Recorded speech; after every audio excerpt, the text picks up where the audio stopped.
Through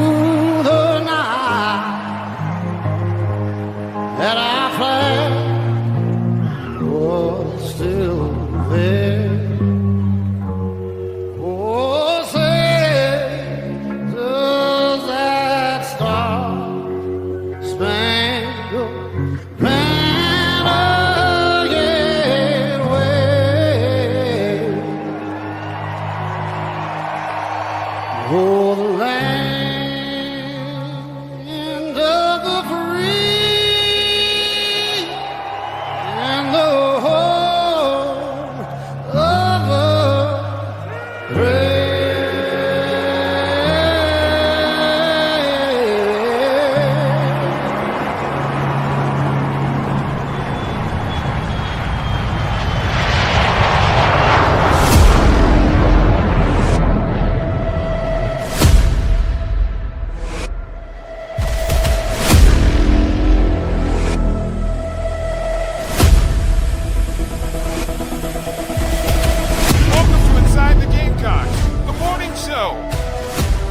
By the Barndominium Company and Resto Pros of the Midlands. Part of the Chief Sports Network. Go Gamecocks! He'll be fire on the mountain.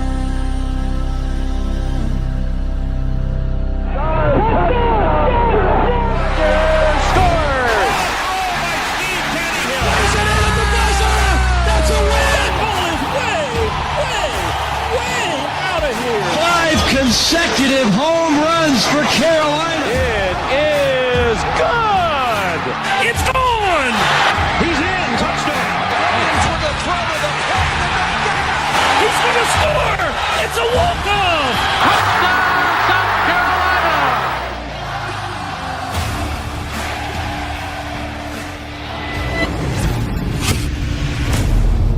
All right, greetings and good morning. Welcome aboard and welcome home. Inside the Gamecocks, the morning show built by the Barndo Co. and presented by our friends at Resto Pros. And, of course, don't forget to order your Game Day Nuts, the official snack of ITG, gamedaynuts.net. They are on the front page of the Chief Sports app, and you can order them there. And we had plenty to go around this weekend. They are amazing, amazing, amazing. Try the at-home kit if you'd like to put them in the Instapot yourself and have a party. GameDayNuts.net. You can build your barn dominium, your dream home, by heading to the barndoco.com if you live here in the Carolinas. That is Mike Morgan, or those are the golden tones of Mike Morgan, here until noon. What's today up? with me. Yeah. Pat DiMarco will be here. We got a pretty fun, probably our funnest inside the playbook. Is funnest a word? Most fun inside the playbook of the year. You'll see why. There's a little bit of audio to go with it. Mike doesn't even know about it, but he'll get a chuckle. I can tell you that. Obviously, Gamecocks win this weekend over Kentucky, and they'll head into the bye week, headed in the right direction, or a better direction than where they were just this time last week. We got a bunch of stuff to talk about in the SEC. Mike called the game in Fayetteville this weekend, and then afterwards, they fired their coach. So obviously, that's part of some of the crazy stories that are going on in the SEC and the slate for the Gamecocks. If you see the newest rankings, it is the most difficult 5-game stretch currently in college football. There's no question about that. We'll see how they can handle it. So there's a lot to get to today, Mr. Morgan. But first and foremost, we are avoiding a hurricane, which is great. So good morning, everybody. Yeah. That's not just people in South Carolina. That's a lot of people Everywhere. in up and down the East Coast. So knock on wood, that type of luck will continue for certain. A massive weekend in college football. The week had a lot of games that certainly had a lot of hype, and I think for the most part they lived up to it. Georgia, Alabama, fantastic game. Oregon, Penn State, fantastic game. And the storylines that go with that. So we'll get into some national stuff later. Locally, look, Kentucky's clearly the worst team in the league. They got problems with hair on them. I don't know what they're going to do with that buyout, Mark Stoops, and everything. As you know, I have a lot of family that are massive Kentucky fans. They are just, they're over it. They're just over it right about now. It's a what have you done for me lately? It's not what happened 4 or 5 years ago when Kentucky was kind of humming. And so I don't know. I mean, Arkansas, the game that we had, and Tom Ramsey, who was my analyst, who's also a longtime ESPN analyst, former Rose Bowl MVP, played at UCLA. I mean, he's just sitting there and he's shaking his head going, Mike, they're not even trying on defense. Like, Yeah. I've never seen anything like it. We use the term too often, so-and-so quit. Very often that's not the case. I'm always careful about using psychological analysis. You don't know what's inside all those kids' heads. So, going back to breaking down Carolina teams, which we do on this show, and I did for a number of years with the Gamecock Network, I was always very, very careful about just saying, oh, well, so-and-so quit. Yeah, you don't know that. You don't know that. In this case, Arkansas essentially quit. Yeah. And it's unfortunate. Now, they love their head coach, Sam Pittman. This is not like a revolt. We see that every now and then where kids just don't like everybody loves Sam Pittman. There is nothing not to like about Sam Pittman. But they were defeated. I think psychologically what happened in the Memphis game killed them. And then from that point on, the second half, they completely just laid down. They wanted to get it over with. We all knew Sam Pittman was going to be I said within 24 hours. It might have been quicker than that. I can't remember exactly the timeline.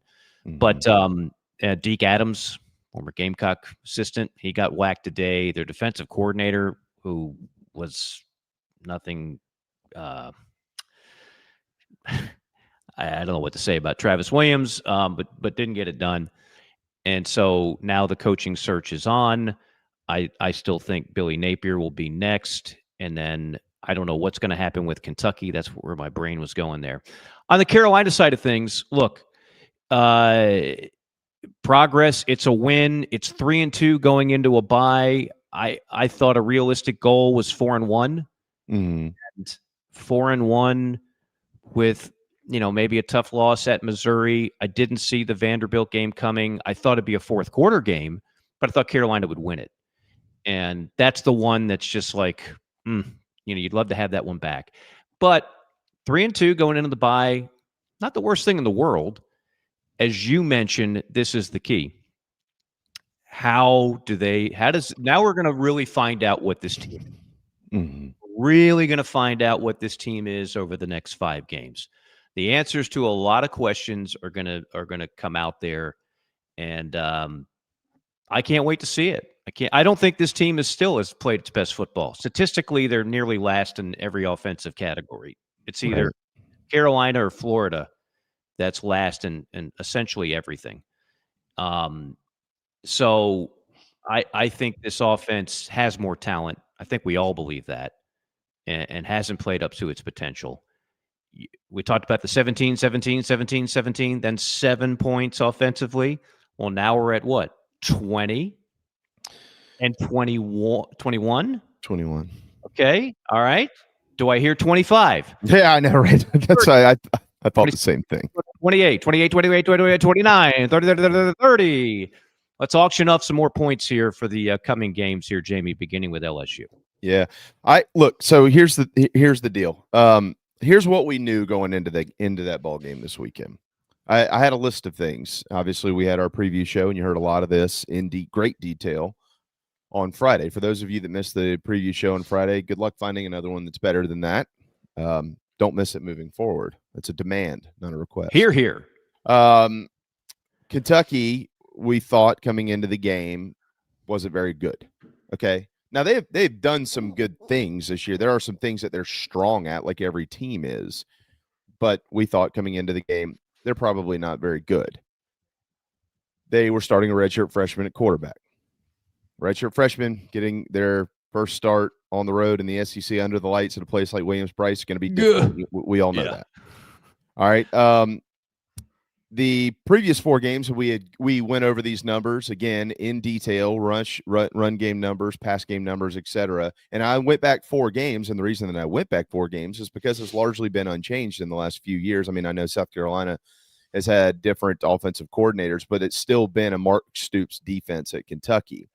So South Carolina's offense against the Wildcats has not been very good at all, and they had won 3 in a row coming into the ball game. 268.5 yards per game against the Wildcats in the previous 4 years, okay? The run game this season has been awful. Carolina's been committing too many penalties. They haven't been converting on third downs. They've been poor on third down defense. Sellers probably needed to get out of the pocket a little bit more, as we've talked about a ton. They wasn't using his legs enough. Carolina wasn't possessing the football. Last week, their tackling was pretty terrible. I know people give credit to the running backs. It's fine. They can deserve credit, but Carolina can deserve criticism at the same time. Coming out of the ball game, I still don't think Kentucky's very good. They still have a redshirt freshman at quarterback. Carolina had 341 yards of total offense in this game, which is the second highest total versus Mark Stoops in the last 5 years for the game for South Carolina football. Okay. But what went into that is what mattered to me. Were they moving in the right direction or not? The run game clearly rejuvenated by Lenore Sellers running and his escapability. He looked more like him on Saturday than he's looked all year long.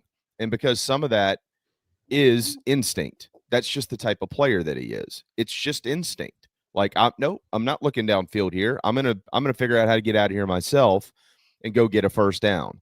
And he did that multiple times on Saturday. Also, some of the inside zones and some of that stuff, you could tell some of that has been simplified. They clearly made some adjustments here. Shane might not come out and say that tomorrow. Maybe he'll kind of whiff around as he doesn't want to give anybody any tips on what they did. It's crystal clear that there was something that changed. Maybe they took an option away or something like that. They converted 54% of their third downs, Mike. Kentucky was only allowing 32%, and Ole Miss was putrid on third down against the Wildcats just a couple of weeks ago. They held Kentucky to 5 of 13 on third down conversions. Again, that's pretty good. Why is that good? Kentucky came out of the gates running the football right down Carolina's throat. And then on the second drive, they had that busted play on the outside. After that, they had 80 yards of total offense the rest of the way in. Kentucky couldn't run the football, and that's their bread and butter. They only committed 5 penalties in the game. Sellers had 14 total carries. Carolina won the time of possession, and the reason they did it, Mr. Morgan, is because they had a 9.5-minute drive to close the game out. They ran the football down their throats, and they could have scored, and they chose not to. It was like a mercy drive. And they didn't miss many tackles. So what am I getting at here? Is a lot of that because Kentucky isn't very good? Maybe. Yeah, I would say that some of it is. But some of it also, in my opinion, watching the game and then rewatching the game, is that they are making maybe some small steps in the right direction. And we've seen this under Shane Beamer time and time again. Mike, you talked about it last week. We talked about it all the time. His teams will take some baby steps and continue to get better. And then by the end of the year, they're playing pretty good football, and you don't want to run into them, right? It's happened every year at South Carolina. Does this mean they're going to run out into this 4 or 5 game stretch they got coming up and win 3 or 4 of them? I have no idea if that's what that means. Does it mean that they're going to lose all 5? I don't know. We don't know.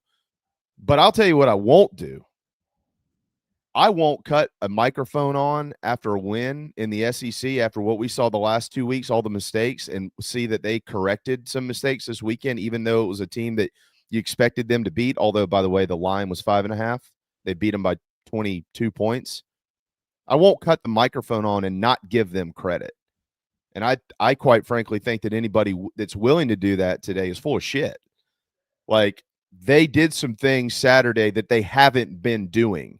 So regardless of how good Kentucky is or isn't, Carolina themselves, looking at their football team, did things better on Saturday night than they've been doing them. And now they've got an extra week to continue to build on that before they hit the road to Baton Rouge, Louisiana. Yeah, I mean, I don't. Is there a groundswell of negativism no, that I'm unaware of? No, I think it's a lukewarm. I want to give them credit, but I'm not willing to because it was just Kentucky. Oh, okay. Type deal, and I don't see it that way. Like Yeah. you know what I mean? Like, this series has been a close series. Kentucky has had Carolina's number I know the Gamecocks have won 4 in a row. They've kind of righted the ship there. But the Wildcats know how to play against this team. I told you all last week what the key was. The key was turnovers. And Carolina, once again, was a major plus in that department. 4-0, which means in 5 years, they're plus 11 in the turnover margin against Kentucky. Go look at the record, and then you tell me what it is. So and plus 5 for the season, by the way. Right. Right. which is one of the top marks in the SEC. Yep. Yeah, look, my philosophy on this. I typically don't find things to complain about after a victory, particularly one in the SEC. So you can always find something. So that said, like, no one's going to hold a parade beating Kentucky. No. It's you got 2 weeks to, again, you're sitting on 3-2. Ideally, you'd be 4-1, but you're Right. not. You're 3-2. So you Right. try to steal one in that 5-game gauntlet that you and I have been talking about since, I don't know, April. This 5-game stretch was going to define Carolina's season one way or the other, and it can go one way or the other. Really, other than if you thought this team was going to go to the playoff, that's pretty much off the table. Other than that, every other goal is still within reach. Mm-hmm. Every other goal is still within reach, and I think we can all agree this team has not played its best football. You saw some semblances of last year's defense on Saturday. Yeah. I felt like I was in a time machine. Like, this guy's got some 2024 vibes going to it. Yeah. Especially up front. Yeah, they just overwhelmed Kentucky. Yeah. It's the second year in a row, like, you've pretty much taken away the spirit of a quarterback. Now, I don't think this kid's going to quit like Vandegrift did, but he was seeing ghosts, right? Yeah. I mean, he was like, phew. And they don't have a lot. They just don't have a lot of weapons, quite frankly. They don't have enough where they're going to win many games. The race for 0-8 in the SEC between Arkansas and Kentucky is going to be an interest. I don't even know. Do they play one another? I don't think they do. So. No. So you technically could have 2 0-8 teams. I don't think that's ever happened in the SEC, but it's more than possible, because I think there is a clear line in the sand between the other 14 teams in this league, and I would say Arkansas is more talented than Kentucky, and maybe Petrino rejuvenates them. Yeah, well, especially on offense, like they can spark. Yeah. I mean, Green is still a player, right? And they still have some guys that can make plays on offense. They have nothing on defense and look completely clueless. But yeah, Arkansas could certainly win a game. I don't know if Kentucky will. But yeah, I think it was important too where this game was on the schedule. I would not have wanted to go into the bye after the Vandy game or the Missouri game. I get it. Some people say, well, that'll get you as a coach. Everybody will be focused. You got their attention. Nah. No. Yeah, I don't think you need all that now. No. I think what you needed was a reminder that there's talent on this team and you can do some things well. And now you got 2 weeks to always got a chance to heal up. That's a big deal. And you got a chance to fix some things and get some things operating more fluidly. And that starts with that offense, which has not been good for a number of different reasons, and it's going to need to be better if you're going to beat teams on the schedule. Now, here's one thing. Can I look at permission to look ahead to a game that's 2 weeks from now? Oh, yeah, well, absolutely. I think I know where you're going here too. This just in, Garrett Nussmeier is off. Yeah. I don't know. There's discussion that he is hurt. His throwing motion looks nothing like it did in 2024. He is missing guys. It's not, sometimes it's just he didn't make the right read, and therefore the turnover happened or the missed. That happens. Okay. Mm-hmm. This is when he makes the right read. He's not getting the ball there. That is not a first-round draft pick. He's not looking like a guy that was first-round automatic, potentially 1-1, Heisman Trophy candidate, et cetera, et cetera. He doesn't look right. Mm-hmm. It's up for the people in Baton Rouge to figure out what that is. But I'm saying from a Carolina standpoint, I think this game has a different complexion. I think this game has a different complexion. I don't think LSU is going to score easily on Carolina's defense on Saturday. And, yeah, they're not running the ball. Now, Dunham didn't play. He was banged up. I don't know what his status will be 2 weeks from now. But that's the big criticism of Brian Kelly as well. They just don't run the ball. Right. Which is really weird because when he was at Notre Dame, you know what the criticism was? Yeah, Too conservative. Yeah, they don't throw the ball enough. Didn't throw it well enough. Right? So I don't know which Brian Kelly is which. They lost a couple of stud offensive linemen. They might not be as good up front as they were a year ago. Probably not. But LSU's and they don't have Jamar Chase, Justin Jefferson. They don't have those caliber of wide receivers. But they went in the portal and they got some dudes. It's not like they don't have talent in their skill players. But I don't think LSU's offense has looked very good at all compared to what it was supposed to be. And if you combine that with Carolina's defense being what it is, and maybe this offensive game is a start to see an upward climb, and you start to see it hum a little bit, maybe all of a sudden that makes it a winnable game when a lot of people a couple weeks ago would have said, no chance. Well, that's exactly. I 100% agree with that. Look, I mean, if you're asking me which offense right now is trending more in the right direction, it's South Carolina's. Period. The end. I mean, I'm not. I don't even know that there's much of a debate to that. And I would add this too. Like, I think this year overall, pass pro has actually been pretty good for South Carolina. It's been up front in the run game is where they have really struggled, and that's been a glaring weakness, as we all well know. When they got in the red zone on Saturday night, that was the best that they've been this year. I mean, period, the end. Like, it's you could say that they weren't, once again, great up front running the football and providing some holes and things like that on Saturday night, and you'd be right. But you'd be dead wrong to not give them credit on what they did in the red zone. They pounded the football into the end zone is what they did, Mike. And you know, this team hasn't, like, while the offense has had all the issues it's had this year, they've been in the red zone. The problem was converting, like the Sellers pick against Vanderbilt, and you know that play that happened at Missouri from the 2-yard line on the play action and stuff like that. You know, you score a couple of times there, and you're probably right. You know, you're probably looking at a 4-1 team going into the break here, and yeah, it's a lot different now. That might lead you more to a night kick. We'll see what they give us at 1 o'clock today. I'm praying that it's an afternoon kick down there in Baton Rouge because you don't want all the drunks out. But yeah, I mean, they have been there. They just haven't been able to get it figured out, and they did do that on Saturday. Like, they deserve credit for that. So, yeah, I agree. There's a play that we're going to talk to Pat about today too on defense that, and I saw it when I saw the personnel before the play even happened, and I kind of tapped my cousin. I said, "Look at this."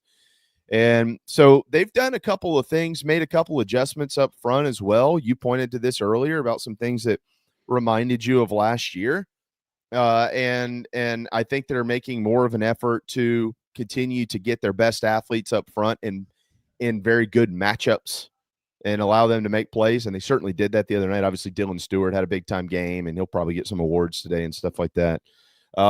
But Desmond Umeozulu, Brian Thomas played well. Jatius Gear played well. 93, Nick Barrett, we had him circled last week. He played really well. All those guys played well. So I'm with you. You know, it's a defense that generally finds a way to create turnovers, and LSU has been prone to doing that this year. So, you know, those who kind of wrote this game off, I would say, while both teams have a bye week to get prepared for it, there's going to be plenty of time to kind of go back and look at this thing and stew on it and say, I don't know, man, there might be some things here that if South Carolina does this, that, and the other, they could get out of there for the first time in 31 years with a victory. 31 years. 1990 what? 94. 90, the Brad Scott years. 94. 18-17 was the final score down there in 1994. So that's Tannehill, right? Yeah, but Steve went out of the game. I think, was it Blake that came into that ball game and played the rest of it? I can't remember. Wow. Mm-hmm. That's when LSU was in a bad way, too. That's the Curly Hallman era, I believe. Yeah. But yeah, and by the way, for Fab Five purposes, Mad Dog, correct me if I'm wrong, was the over under 3 yards to carry by the tailbacks? Was it under 285, baby? Oh, jeez. So we all missed on that one. No, I got it. Did you really? You went under? Yeah, yeah, you SOB. You went under. You negative Nelly. You. No, it was so Bradford of you. Hey, I told you on Thursday. I said I'll take the over when you include sellers yards, but I'm taking the under. Well, you can't do that. No, the whole point was design runs for Gamecock tailbacks. I thought they could get to 3 yards a carry. I was wrong. Took the under. Yeah, Fuller 2.5, Attaway 3.7, Faison 2.9. Yeah. Jeez. 285. So that's a loss. It's about a yard better than it's been, by the way. Yeah, I know. I was going to say, it is progress. There's two ways to look at it. It's headed in the right direction. It's not great, but it is progress. Right. Exactly. All right. Are we about to hit timeout? Yeah, we're about to hit it. All right. If we are, then let me tell you about great Larry Leitner and Blake Leitner. They're great. Midstate Roofing, they've been great for 30 years, continue to be the proven leader in roofing and waterproofing. They'll provide the proper advice, service, results for your home or your facility in a manner both safe and pleasing to your operation. Protective guarantee that will keep your operation dry and running long into the future. It's hard to get good guarantees these days. A lot of, hey, you didn't do the job right. Yeah, man, what you want me to do about it? No, they don't do that at Midstate Roofing. They actually give you a guarantee and make sure it's done right. Larry Leitner, Blake Leitner, you cannot go wrong with these folks. You cannot go wrong by calling this number, 803-356-1919, 803-356-1919. You could also check out the website, midstateroofing.com.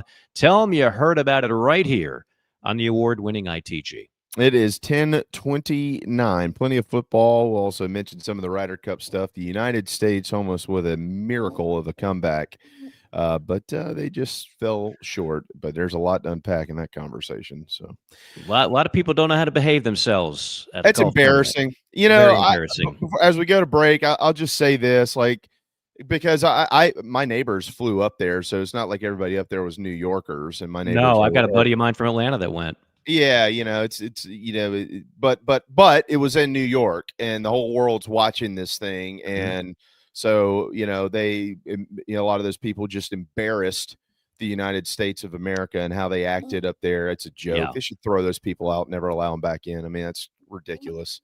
Agreed. Just ridiculous. If I was Rory McIlroy, I would have taken. I would have taken the assault charge. Go ahead, lock me up. Absolutely, it'd be well worth it.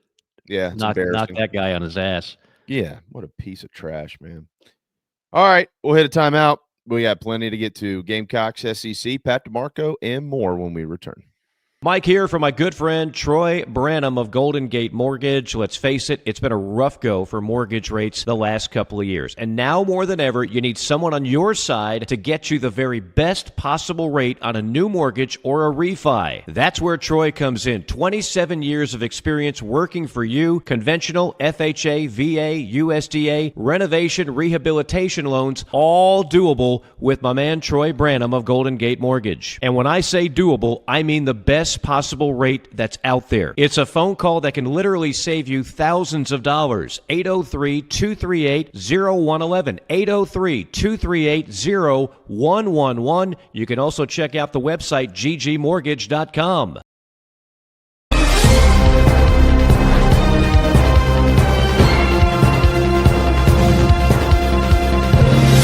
This is a breaking news event. We now have boiled peanuts without the shells. Sorry, Alex. Did you say boiled peanuts without the shells? Yes, boiled peanuts. No shells. Go to GameDayNuts.net and order them for game day.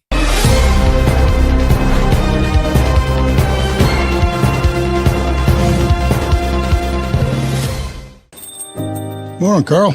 Usual? Yeah. Your oldest was in here the other day. Said the two of you took a trip down to my neck of the woods. How'd that go? You might as well give me one of those Carolina cars while you're at it. I knew I'd like that one. Yeah. There you go, my friend. Thanks. Hey, Carl. Congratulations. See you tomorrow, Freddie. You bet. At Moultrie Insurance, our agents are working for you. Our commercial lines of coverage are well-sourced and intimately chosen. We offer commercial lines of coverage such as business owners, umbrella, property, auto, or general liability coverage, and evaluate every option to find what fits you best. Like a good offensive coordinator, we will draw up the plays, but only run with what you feel comfortable. Get in touch with our quarterback, Perry Orth, or our head coach, Frank, by visiting MoultrieINS.com. MoultrieINS.com. Moultrie Insurance, proud supporters of the South Carolina Gamecocks. Nana's Porch presents a Southern staple delivered right to your doorstep. Nana's Porch locally crafted pimento cheese has been a hit for years at weddings, tailgates, and other events. Now you can order online and have it sent to your home. Visit nanasporch.com. That's nanasporch.com and click the pimento cheese tab to choose between their original pimento cheese and their jalapeno smoked pimento cheese set. nanasporch.com, man, that's good.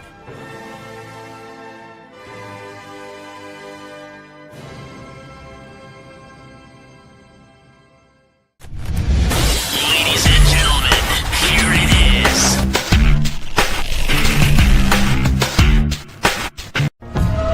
Bring on your forces of nature. Bring on the storm that's raging. If you get lost in the shadows, there's a fire inside you. Be the light that guides you. Come on, carry your flame. Carry it higher. Even in the darkness, carry your torches. Come on, carry your flame. Set the night on fire. Even in the All right, 10:34. Welcome back. Powered by our friends at Electric Bikes of Charleston. Not a good day to be riding around on an EB, but if you have one, wait till the weather clears out. It'll be nice the rest of the week. ElectricBikesCharleston.com. They are Gamecock owned and they are Gamecock operated. Remember, the winter months are coming. A lot of those outdoor activities that keep you in shape. They might not be, they might not be as enjoyable when it's cold outside. So Charleston Fitness Equipment right there under the same roof. Go get you something that you can work out in the home, in your house, or in your garage, like a rower, like we've got downstairs. CharlestonFitnessEquipment.com as well. It's Mike Morgan. Welcome back. Hat tip to Vandrevius Jacobs for going over the 100-yard mark for the second straight game as well. Wideout maybe becoming target number 1 or 1A or 1B or something like that. For Spencer Rattler, he is the first wideout to go back-to-back 100-yard games in a couple of years. Xavier Leggett did it against Jacksonville State and Vanderbilt. Was the last time that back-to-back 100-yard receiving games happened at South Carolina by the same player. So Jacobs, he's becoming a target, Mike. A lot of these young guys are. Matter of fact, I mean, Sellers he was very efficient. Didn't throw it much the other day, but he was 11 of 14 and kind of finding the open guy. The catch that the 54-yarder gets everybody's attention, but the catch of the day was the play that Sellers got his clock cleaned and let it rip, and it sailed a little high, and Jacobs high pointed it and came down with it. Did you see that play? You see that catch? Yeah. It was a hell of a play. Yeah, no doubt. There are a few highlight plays in that game. Obviously, the Sellers run is like which one? Well, the one where he does the spin move, where looks like he's going down and somehow keeps his knee above the ground. I mean, that's one of those again when you're putting the highlight tape available for the NFL. That's right up there. There's several to choose from. Obviously, they're going to look at more than just highlights. They're going to look at a bunch of stuff, but that's right up there. Yeah, but to go back to Jacobs, I mean, that's our mid. Can I call it the Mid-State Roofing Raise the Roof Player of the Week? There you go. That'd be a good one. Can we instill that in there? I think so. There's some people that were asking the question, and it's a fair one. What happened to Mazio Bennett? Brian Rowe plays the same position, right? I mean, he's that's the slot. And clearly, and I noticed this going all the way back to the game that I had against Vanderbilt, the throws that were made to Brian Rowe in that game stood out to me as those were not like progression. Nobody else is open. Let's go to Rowe. They had plays that were called specifically for Rowe. They obviously, we don't see practice every day, but they obviously have seen things in practice that has put him at the top in terms of the freshmen and ahead of Mazeo Bennett. I don't think it's a stretch to say that they really believe that Brian Rowe right now is ahead of the pack and is the guy to man that slot. So it's not a knock on Mazeo Bennett necessarily. It's just every position's a competition. And right now, that's the guy who's winning that out. Yeah, I mean, I'm looking at it here. Jacobs, Harbor, Bennett, Rowe are the four wideouts that had receptions. Nobody had more than one. I mean, Jacobs had the 5 for 108. So he's got 12 catches for 236 yards in his last 2 games. Does Dre Jacobs is what he goes by. I guess we can call him that. And Mo Brown had a catch in there. Rasul Faison caught one out of the backfield. Brady Hunt had that one for 15 yards, and Attaway had one for 7 yards as well. And that's what made up the 12 receptions by this team. One of the other things too, Mike, other than what happened in the Vanderbilt game, which obviously was bad, but the way that you could look at it right now through 5 games is it's a one-off. South Carolina isn't turning the football over. Knock on wood, right? They have to go to Baton Rouge, and we all know what's coming. I get it. I got it. So I don't want to jinx them. But they don't throw me the ball. So if they turn it over, don't blame me. I'm giving them credit. They, in 4 of 5 games this year, they haven't turned the football over. I mean, that's really good, and again, it's another one of those stats where if you continue to chip away at this and chip away at that, clean this up, clean that up, and you're not coughing it up, you can beat teams. I will say this on that stat. Every stat kind of has an extra meaning to it, right? If you're painfully conservative, which this offense is, you will turn it over less. I mean, that's what the math says, right?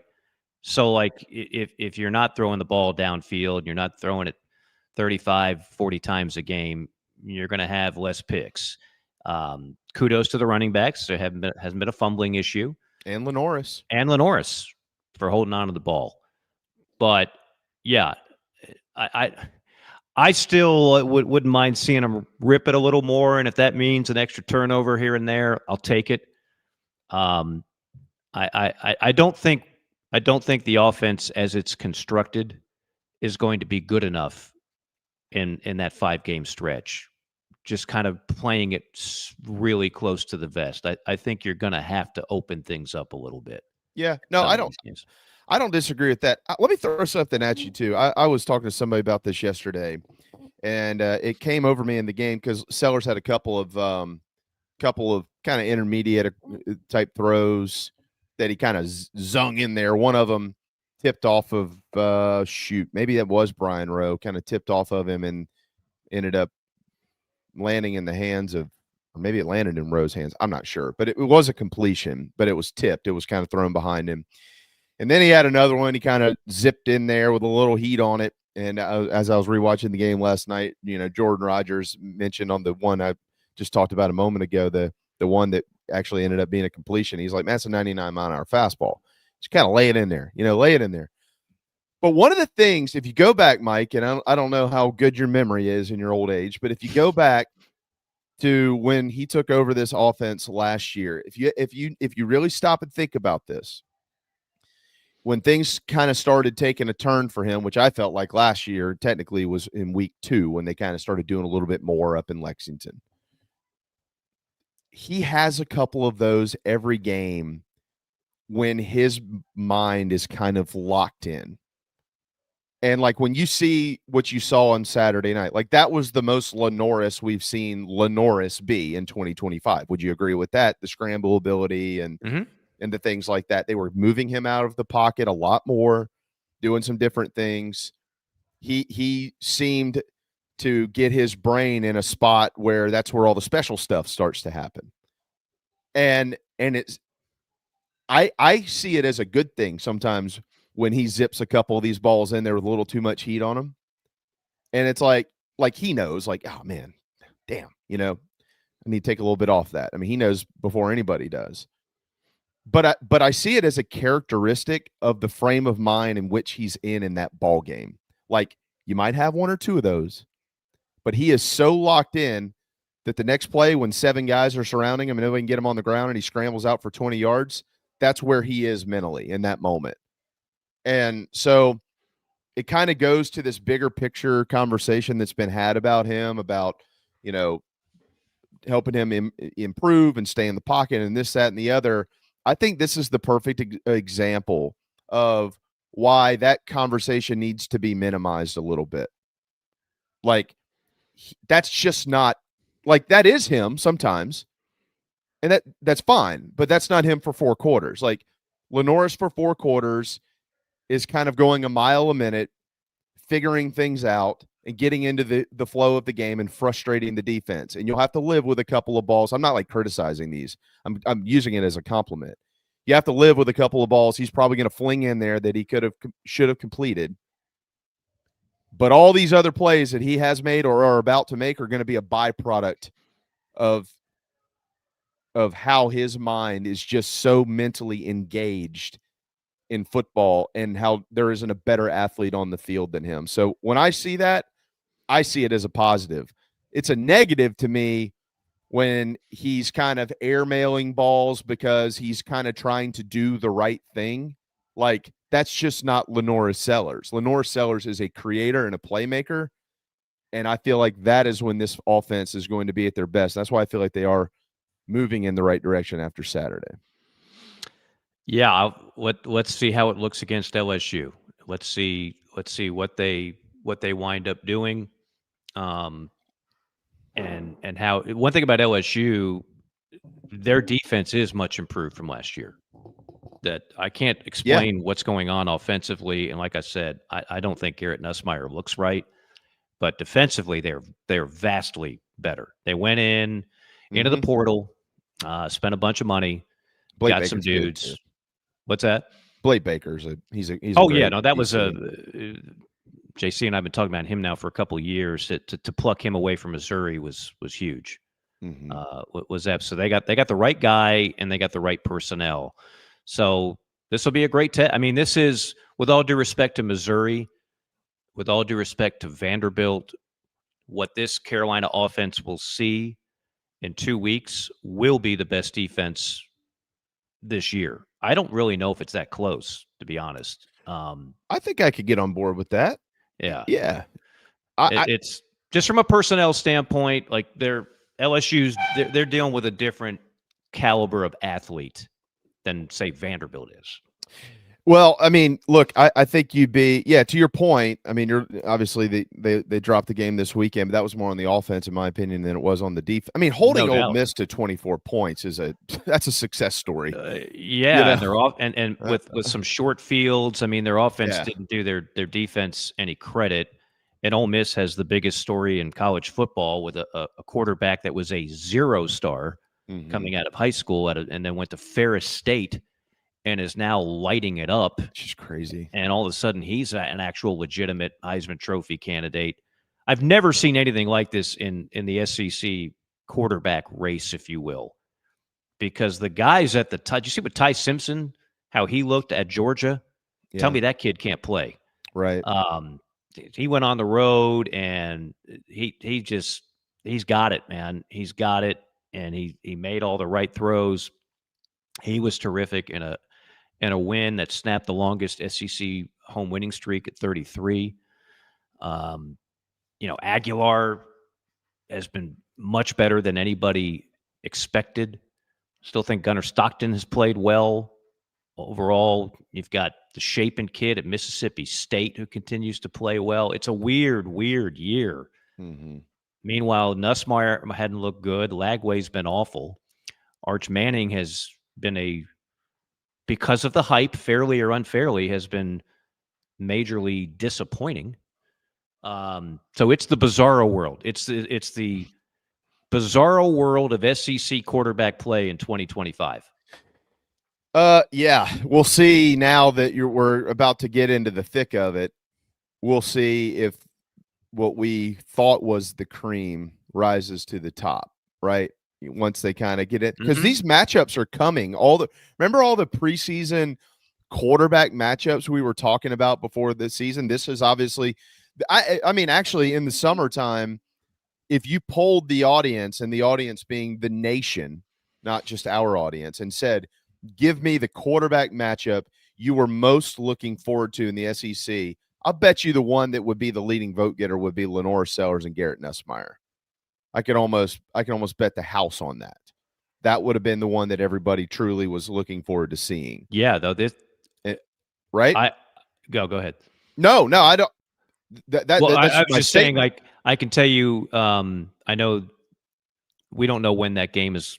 We don't have TV information yet on that, right? No, 1 o'clock. Oh, we do have it. We'll get it at 1 o'clock today. We'll get it at 1 o'clock. Yeah. Okay. So I don't know what window. I'd have to look at that weeks of game. Somewhere I've got a chart. Well, Auburn and Georgia is slated for the. They are a night. I mean, Carolina's flexed, but I'm pretty sure Auburn and Georgia is at night. Oklahoma and Texas is at 3:30. I'm not trying to steer you too far off here, but in the SEC that week, you got Missouri at Alabama. That's a noon kick. Washington State at Ole Miss is at 12:45. Arkansas, Tennessee is flexed. Georgia and Auburn is a night kick. Okay. Florida and Texas A&M is flexed as well, but Florida's, I don't think Florida and A&M are getting the 3:30 on ABC. They got to fill that ABC 3:30 spot.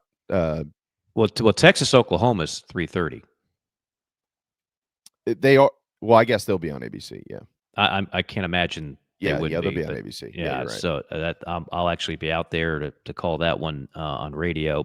But I know when we were looking at games, like I got a feeling it's going to be at night, is what I'm saying. On ESPN, probably. Yeah, I think you're right. But I know, like, I'm pretty sure Westwood One grabbed that game. Like, a lot of people wanted that game. I wanted that game because like you said, all you got to do is the headline sells itself, right? Nussmeier Sellers, but it hasn't panned out that way so far. But it's still an intriguing game for a number of reasons. Oh, I think it's incredible. I mean,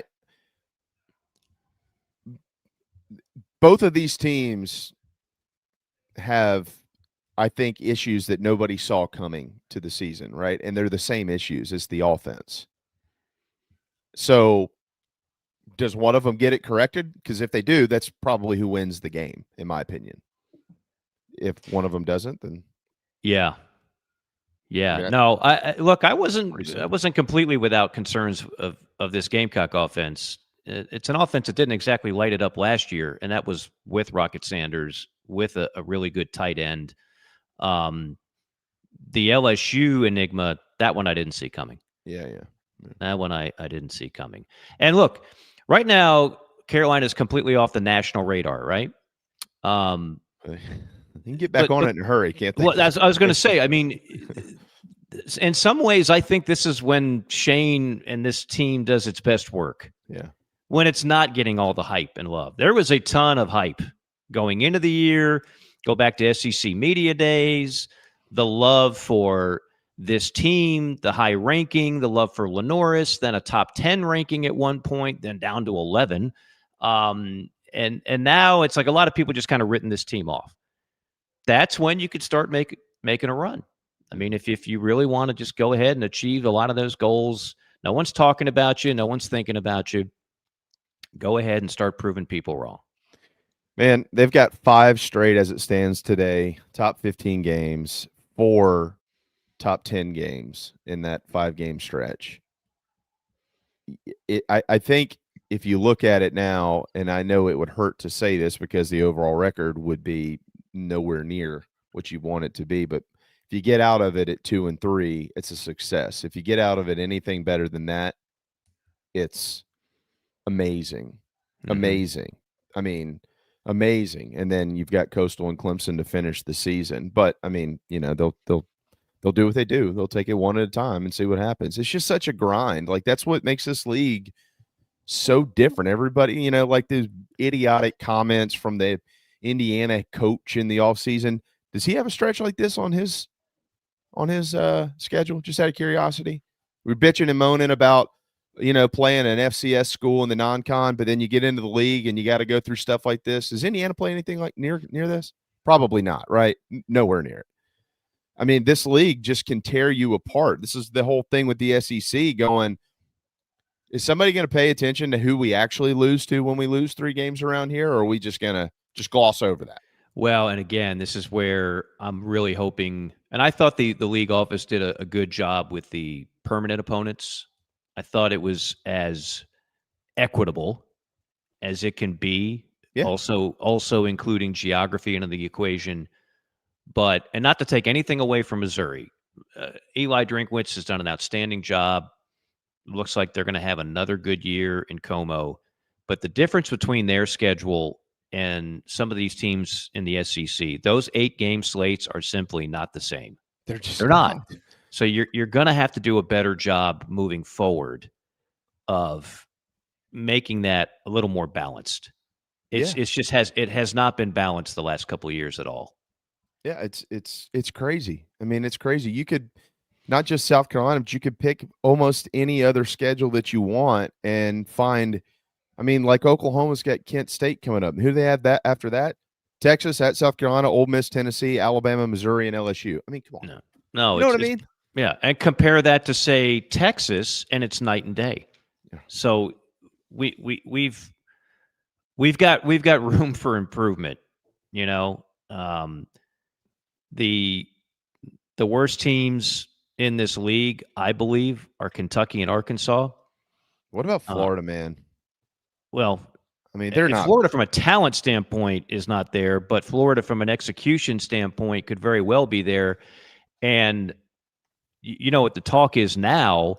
Arkansas had the guts to fire their head coach. Oh, of course, yeah. Yeah. So, but that whole thing is sticky. If it keeps going in the pooper, is he a mid-year firing, or you think they'll wait it out? You do? Okay. No. I think, again, this is where I laugh when people talk about ADs. ADs won't make that decision. The big money will go into the AD's office and say, this is what you're doing. Yeah. Now, the AD did stick up for Napier last year. And look, a lot of people thought if you fired Napier, then you have to fire the AD too, because he's the one that hired him. He's also the one that hired Dan Mullen. Hunter Yurachek, who everybody was goo gaga over a couple years ago. Oh, he's the best AD in the SEC. Hunter Yurachek of Arkansas. Whew, that guy's on top of it. Well, he's hired Chad Morris and Sam Pittman. Mm-hmm. Looking right about now. Mm-hmm. You know what Arkansas fans are saying now? We got a really bad athletic director. We need to find somebody. So, do you think Hunter Yurachek's going to make that new hire unilaterally? Right. Hell no.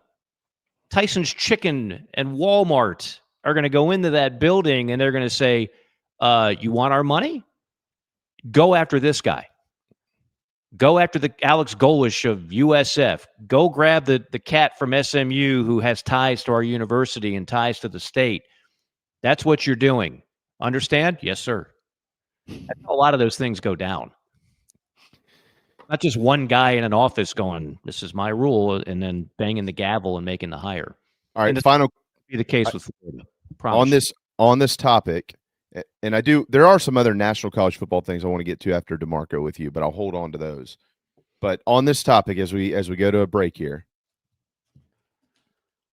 give me your odds that next year, 2026, South Carolina's SEC schedule, there's 3 new head coaches on it.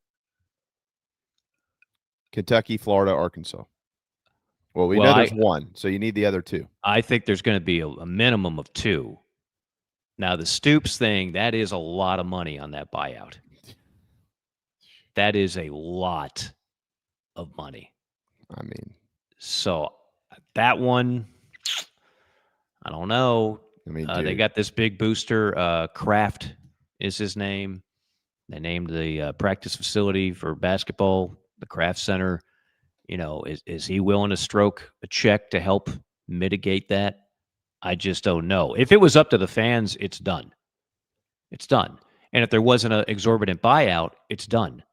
But I don't know their financial situation to really say, yeah, Jamie, I think this is going to happen. This is not going to. That comes down to dollars and cents. We're not talking like $18 million buyout. It's in the neighborhood of 40, I believe. Yeah, it's a lot. Drop your nuts. GameDayNuts.net. Order Cooper, my puppy, he just dropped his. Oh, it took about 6 months, but wonderful news. He's got a pair. I'll send pictures. Okay. Drop your nuts and also save money. Troy Branham, he's not afraid to drop his on a brand new mortgage. Golden Gate Mortgage, your one-stop shop, purchases, refis, home equity lines, one-time closed construction to perm loan, investor loans. They got them all. One-stop shop, 238-0111. So you get your nuts from where, Jamie? Game Day Nuts. You get your nuts from Game Day Nuts, and then you kind of nut up, so to speak, and you call Troy Branham, save a bunch of money. Then you buy more Game Day Nuts. You probably buy like a year's supply with the thousands of dollars you're going to save thanks to Troy Branham of Golden Gate Mortgage, 238-0111, 803-238-0111, serving the entire state of South Carolina. Troy Branham of Golden Gate Mortgage. Yeah, to your point, if they can Mark Stoops, he can buy enough shellless boiled peanuts to eat and his family for generations to come with $40.5 million. That's a lot of nuts. That's a lot of nuts. All right. We got to get out of here. Built by the back, right? Barndominium Company. Well, of course we are. Yeah, okay. We don't just work half a show. We're not JC. Just kidding, Sherbert. You know that. We would never skip out on the great Pat DiMarco. We'll go inside the playbook with him and more when we return. Hi, I'm Joel Lurie. If you're turning 65 this year or retiring soon, you probably have questions about Medicare. How do I enroll in Medicare? When do I need to enroll? And what plan fits my needs and budget? Why use an out-of-state call center when you can work with a local agency? At Lurie Life and Health, we'll research your doctors and prescription drugs, and we'll help you find the plan that meets your needs and budget. Lurie Life and Health. Our service is at no cost. Call Lurie Life and Health in Columbia, 803-256-2067.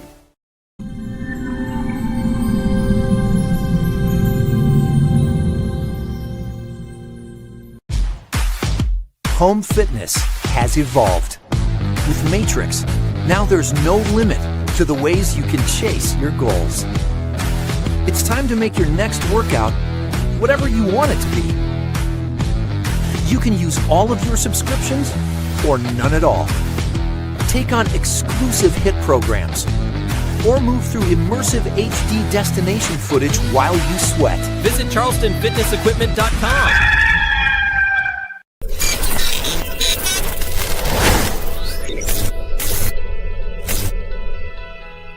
Palm Casual Patio Furniture are proud supporters of our Gamecocks.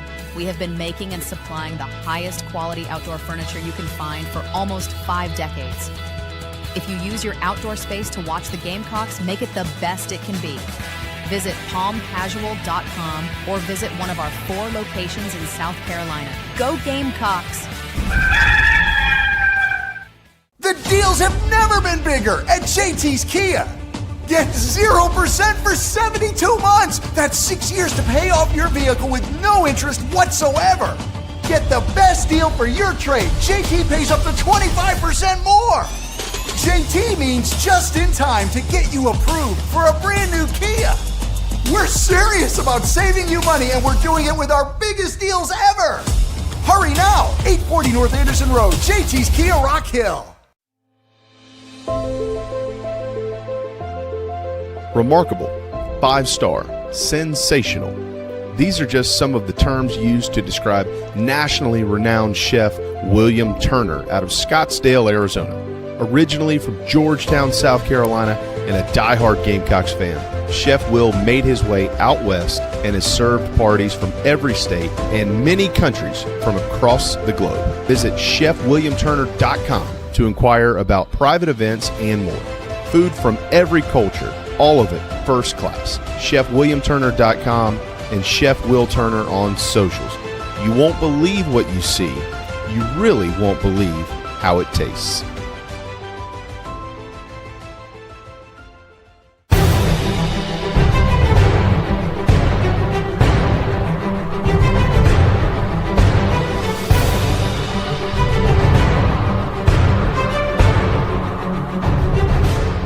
Visit GameDayNuts.net and order yours today. Boiled peanuts, no shells. Official tailgate snack of ITG.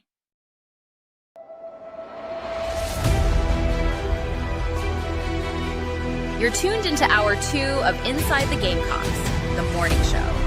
Presented by the Barn Dough Company and Resto Pros of the Midlands. Go Gamecocks!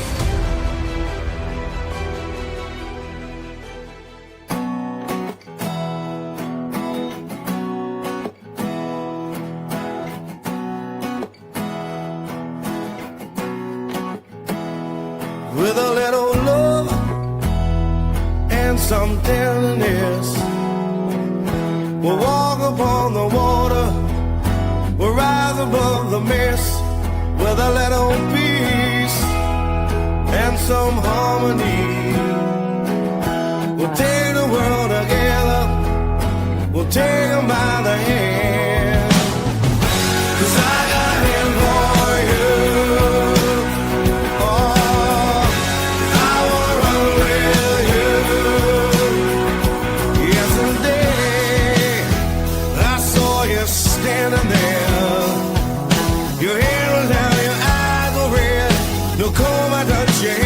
I said get up and let me see you smile.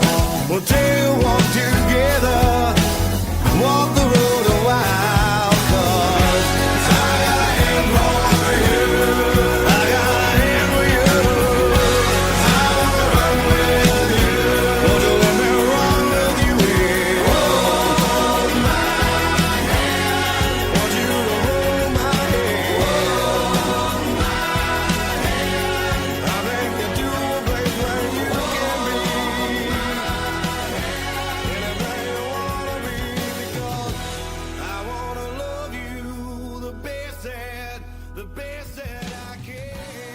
All right, it's the final hour of the morning show. Welcome back. Presented by Resto Pros. Resto Pros, always there when you need them. Resto Pros of the Midlands, Resto Pros Midlands SC.com. Get your sideline collection now. Go to GamecockTraditions.com or stop in and see them in Lexington. They've got all the gear, as you all well know. And now I have to go see them to get a new tent because somebody helping take mine down this weekend broke it. Oh, that's not fun. Thanks a lot, pal. He said, "Oh, it looks like this piece fell off." I was like, "Did it? Hasn't fallen off in 3 years till you touched it, pal." Gamecock Traditions. Did you call him pal? No. That's always like a. I'll be honest with you. I'm fudging the whole thing. I knew it was a little loose. It just fell off while he was doing it. I just wanted to act like a tough guy. Oh, okay. Yeah, pal is a tough guy word. It is. I would never do that. Pal out there. It's like, okay, let's go. Pass along the blame too. I like it. I like it. You know, we're not about accountability on this show, Pat. Nah, I only account for myself. Nah, I just have to get a new tent. I actually felt bad because I think he felt bad. I was like, "Oh, dude, it's all good, pal. It's good, pal." This is our pal, like actual pal, like in the good frame, good frame. Pat DiMarco, what's up, bud? Not too much. Had a busy weekend. Played in one of my buddy's member guests down at Quixote, and then took Weston over to the Falcons game yesterday, which was a good one. Able to close out the Commanders, and was conflicted because Dan Quinn was my coach in Atlanta my last 2 years there, and it was his first time back playing as a head coach in that stadium. But my Falcons pulled through. Debo had a big game. Weston had a blast. Left at 8 a.m., got back at 8 p.m. Hopefully he's grateful. I'm sure he is. But it was a good game, and then obviously the Gamecocks pulling through this weekend, winning big was just icing on the cake. Did they give you the 5-star treatment, put you up in the suite with the lobster and all that stuff, or They most of these NFL teams are getting a lot better with like their legends community, so former players. So what they do is I went and did an appearance. So during the first quarter, I went and mingled in one of the suites with some of the truest execs, and in that they give you tickets to the game, give you a parking pass, and they actually pay you a little bit too. Whoa. So yeah, so was worth the trip, and then obviously with them winning, it just made it all the better. It's a sweet. I know you were at the Virginia Tech game. They did a great job with Mercedes-Benz. It's a great stadium. Hoping that say it again. It's incredible. Yeah, it's unreal. Not a bad seat in the house. We were like 35-yard line in one of the club levels, all you can eat food. Me and Weston absolutely pigged out. Made sure I worked out this morning because I needed to. But always fun to head back. It's very, very deflating when you get home from a road trip and you step on the scale, isn't it? Yeah, we don't have a scale in the DiMarco household anymore. I used to have to step on that thing all the time. Now if I just look down and I see a big old belly, I'm like, all right, done workout. It's a fair way to look at it. Yeah, Mike's probably spent as much time, way more time in there than any of us combined. Being an Atlanta resident, Mike knows the ins. He's always in the suites over there. He's down there calling plays. Yeah. Oh yeah. It's pretty big. Him and Blank, they go way back. Yeah, I did for a couple years. You know Coy Wire, Pat? I'm sure you guys. Yeah, no Coy. Yeah, Coy and I did the post game show for a couple years there. So we were up in the radio suite doing that. It's good times. Coy was Buffalo, and then he finished up in Atlanta, right? Correct. Linebacker. Coy's a good dude. Yeah, he was around a decent amount when I was playing there. I figured you guys crossed over. He's now a CNN sports anchor. Believe that? Yep. Yeah. They have those? CNN? I don't know because I never watched CNN. Supposedly they have a sports department, and I'm sure Coy does great stuff. But I don't know.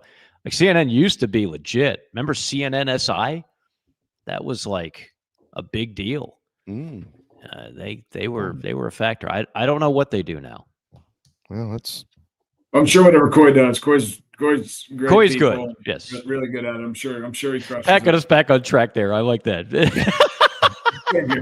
That's like, man, I got to make some money today. At some point in time, we got to get out of this mess. All right. Well, on that note, Pat, Carolina back in the win column with a 35-13 victory over the Wildcats this weekend. So one of the trends held true. I had Kentucky scoring 13 points in this game. Why, you ask? Because in the previous 4 games in this series against Clayton White defenses, they averaged 12.5. So they were right on the money. Gamecocks put up their second best offensive performance in the Shane Beamer era against Kentucky, and quite frankly, their best rushing game of the year. But also in this series, I keep pointing to this series, Pat, because there's just so much at play that's been at play for 5 years. Mark Stoops' defenses have done a great job against South Carolina offenses, although, from a total yardage standpoint, things like that, although Carolina's now won 4 in a row in the series, it's always a grind against Stoopsy, as Coach Spurrier would call those guys, and what they're able to do on defense against his teams. But Carolina, obviously, a couple of defensive touchdowns this weekend that separated the scoreboard, no doubt about it. And then they had over a 9-minute drive just to kind of rub their face in it. They could have scored there at the end, really, if they wanted to, but they chose to just run the clock out. So, anyways, 35-13. It was 28-10 at halftime. Your overall thoughts on the ball game? Yeah, I mean, like when you go and look at it based on the 4 previous games, we were -10 every single game in time of possession. Here we were +3, which is a good thing to finally overcome. And then obviously the biggest looming thing was us being +4 in the turnover ratio. Like that was probably, all in all, I think the stat line was pretty even, both teams, like offensively, moving the ball, efficiency. Right. We converted more on third down. We were over 50% converting third down, which is huge. But seeing us being able to, not that we were crazy efficient running the ball with the running backs, but we continued sticking at it and we kind of wore them out. I mean, those are like kind of just the gut shots you continue to take. And then obviously Lenoris making a couple of those big scramble plays. It was good to see Lenoris make Lenoris type plays. And there were a couple of quarterback direct runs, which was good to see. I mean, dude, he pulls away from like safeties chasing him. Like it's amazing. I mean, he circles like a couple of them. I don't necessarily love his like on some of these zone reads. I don't love his eject point. It's very lateral, and it's not necessarily downhill. Maybe he's seeing something or they're working on something, trying to circle the defense. But usually you try to replace the defensive end when the defensive end squeezes. You're trying to go downhill to go replace them. But with that type of speed, and you're able to circle the defense, go for it. Yeah, well, that's a great point. You know, when you look at, I looked at this ball game, 10,000-foot view type stuff without the brain of a Pat DiMarco or a John Strickland or guys like you who obviously have forgotten more than people like me will ever know. But I looked at this ball game and all the things that we knew about the Gamecock football program coming into it, the things that they'd struggled with throughout the season. Pat, you mentioned the third downs, both sides on third downs, defense and offense, the lack of run game, the time of possession, you know, Sellers not being able, like I felt like he was much more in his own skin on Saturday, being able to kind of be in the moment and scramble around and do the things he's good at doing, et cetera, et cetera. I felt like they made some steps in the right direction. Like I think if anybody thought they were going to cut the TV on or show up at Williams-Brice Stadium on Saturday night and just see some entirely different offense, you probably don't know a whole lot about football. Like it's not just going to just totally. You can't reinvent the wheel mid-season. Nope. You can't do that, but you can take steps, right, Pat? Like how many of those steps do you felt like they took? I think from a run game standpoint, they were just much more aggressive and not sitting there acting like obviously, when you're playing from ahead, it makes it a little easier too from a play calling standpoint. You don't have to stress over certain things, but like outside of the first drive, we kind of were always in control of the game. I mean, we did get punched right in the face that first drive, and it was pretty cool to see the offense come back and score the following drive, and then the defense kind of anchor down, cause a field goal in the second drive, and then kind of get their bearings. Whether that's when the turnover started to happen. But yeah, I mean, I do think they made a lot of strides. A lot more people showed up on the tape. I mean, Greer showed up, Dez showed up, the Kilgore boys showed up again. Brian Thomas with 2 sacks. Obviously,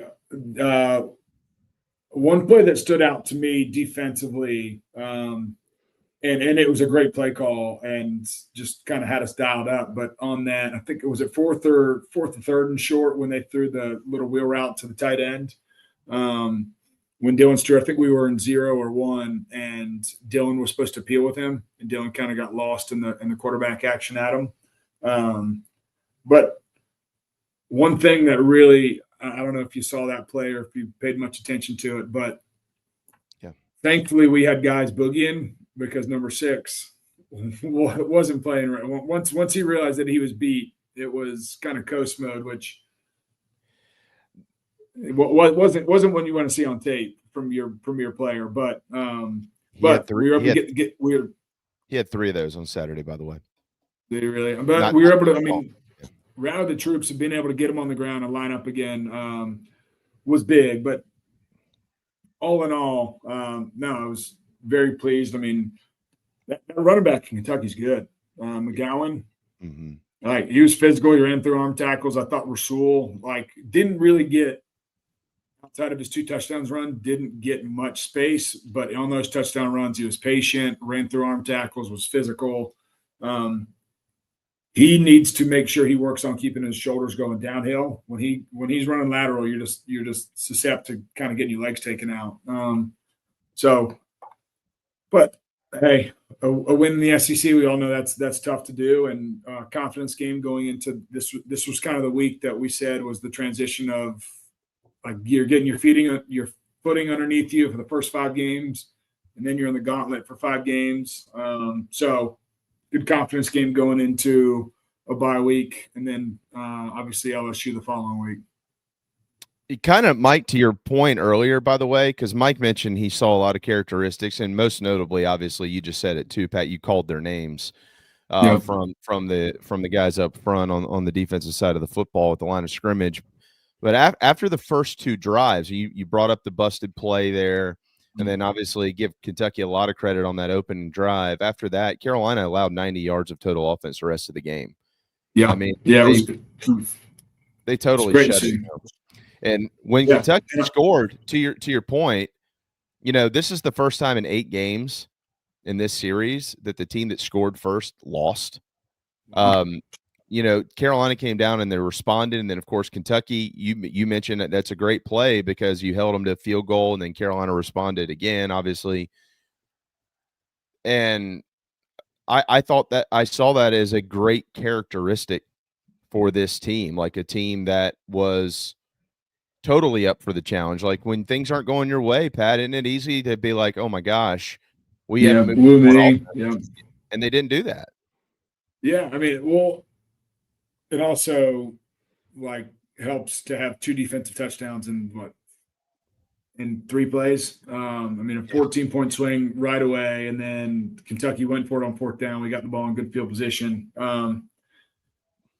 Yeah, I mean, it was good. I mean, they had 4 turnovers in the second quarter, which and we scored 21 points on those turnovers. So that's huge. And then obviously in the 3rd and 4th quarter, we kind of controlled the ball for the most part. We sustained drives and had some good plays. And I thought Lenoris was comfortable throwing the ball in the pocket.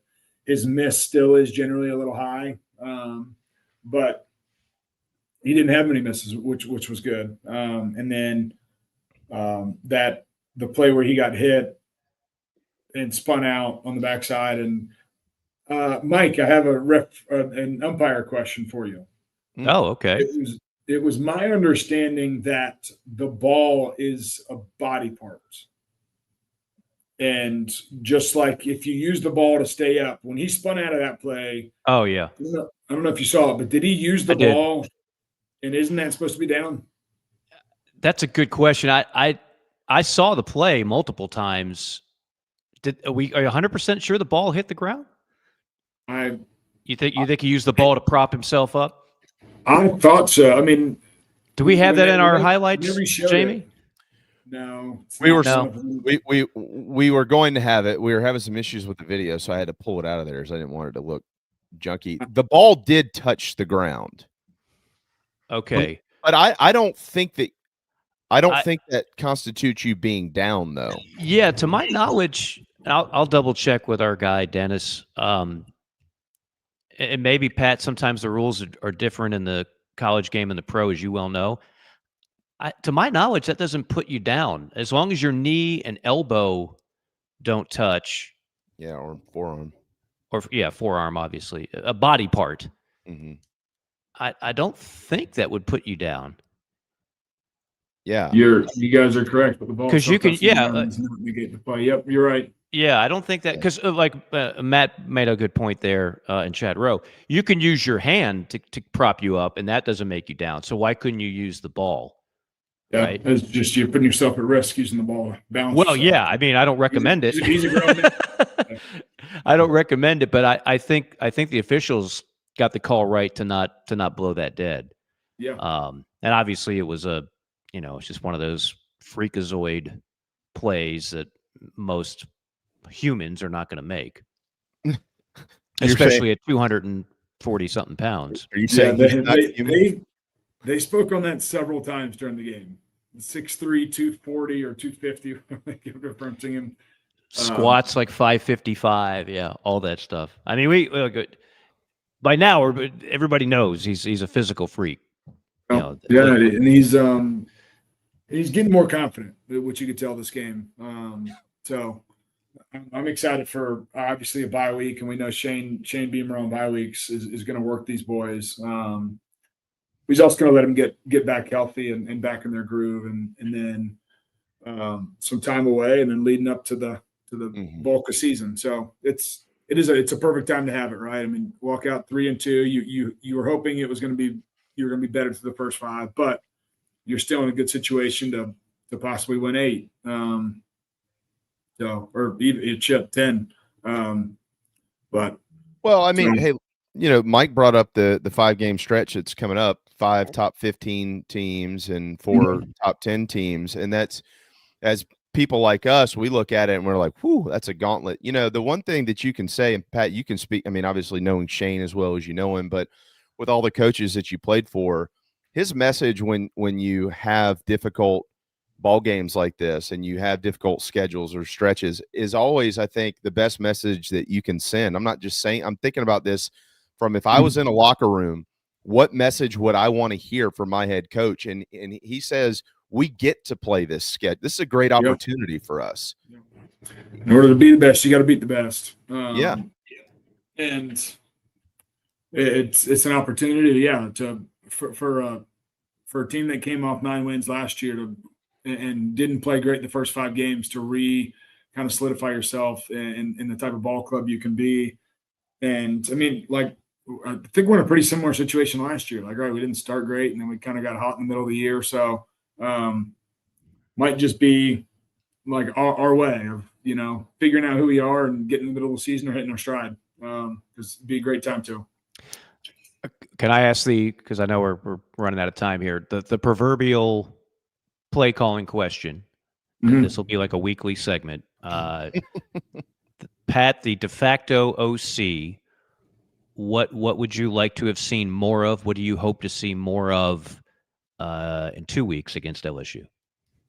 Yeah, I mean, we feel like we do a good job of like balancing motions and making kind of defenses respond, and in a way manipulating leverage and angles. Shula's done a really good job of that.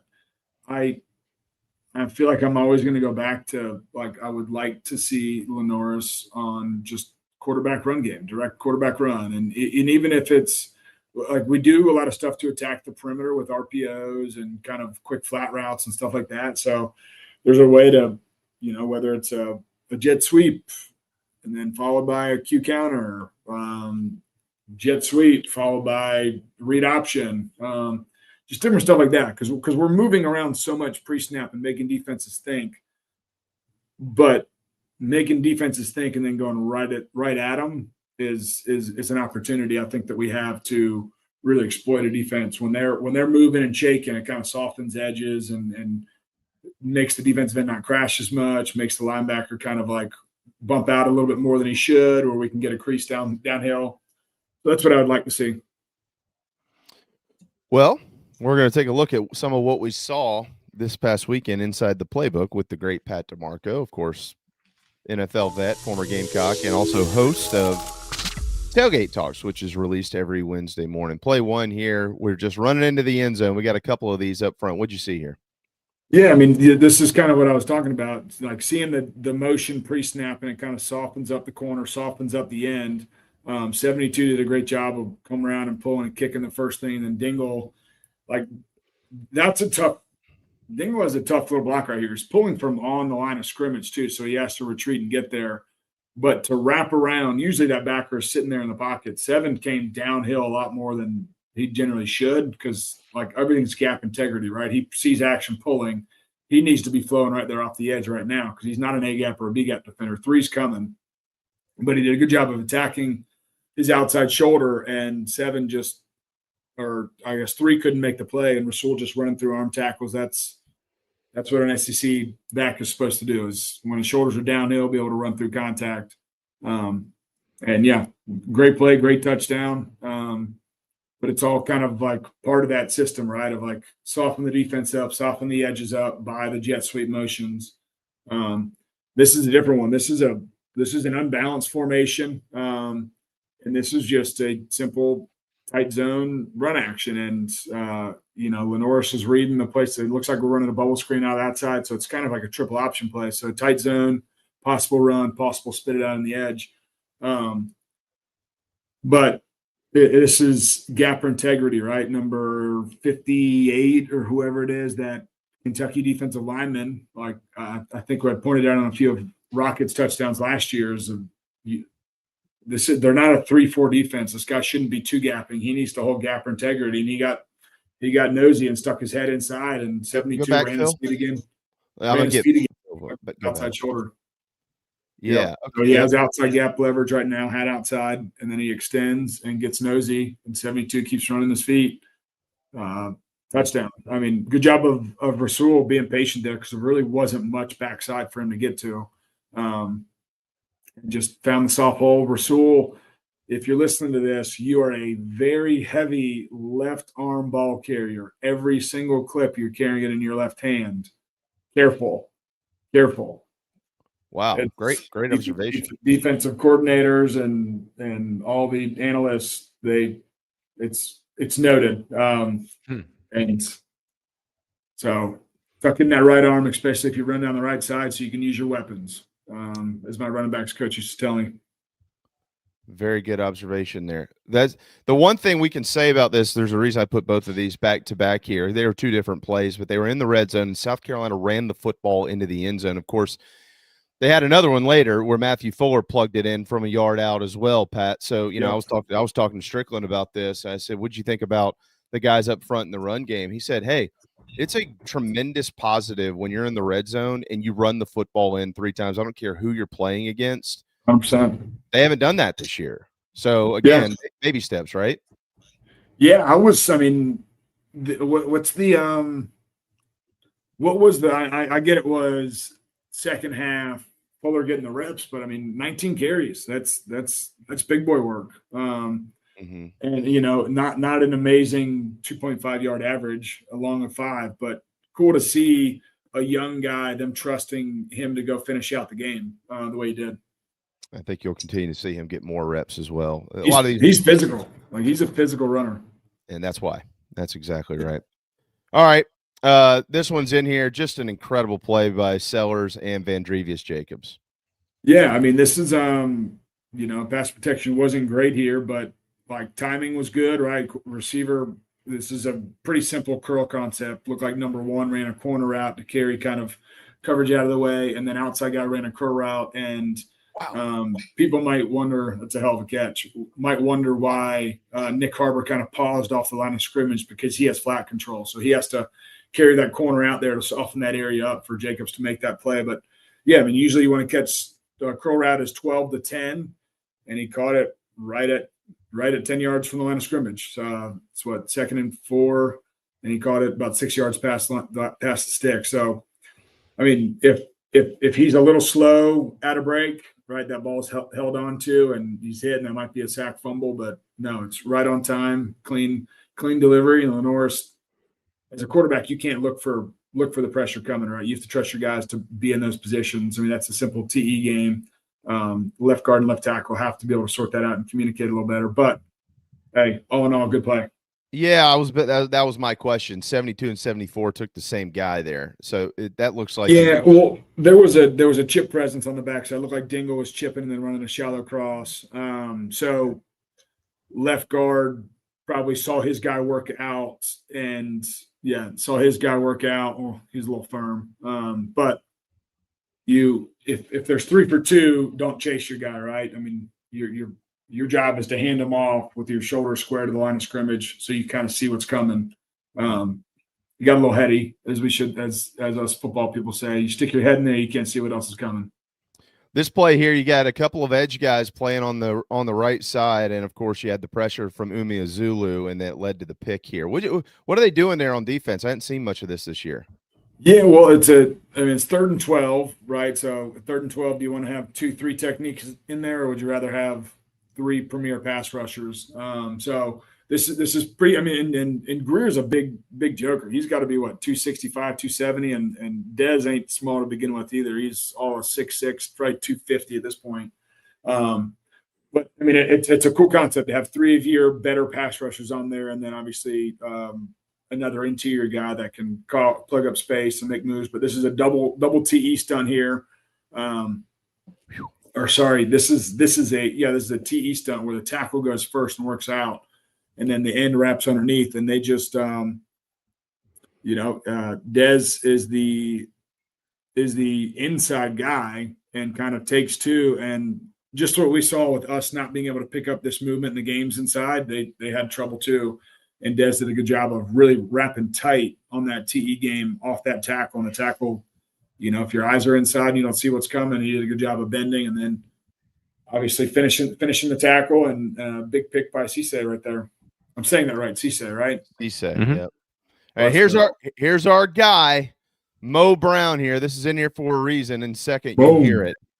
But Carolina was physical in the tackling department on Saturday night. Yeah, I mean, let's talk about this kick. I mean, a spin ball at the 15-yard line lands 5 yards.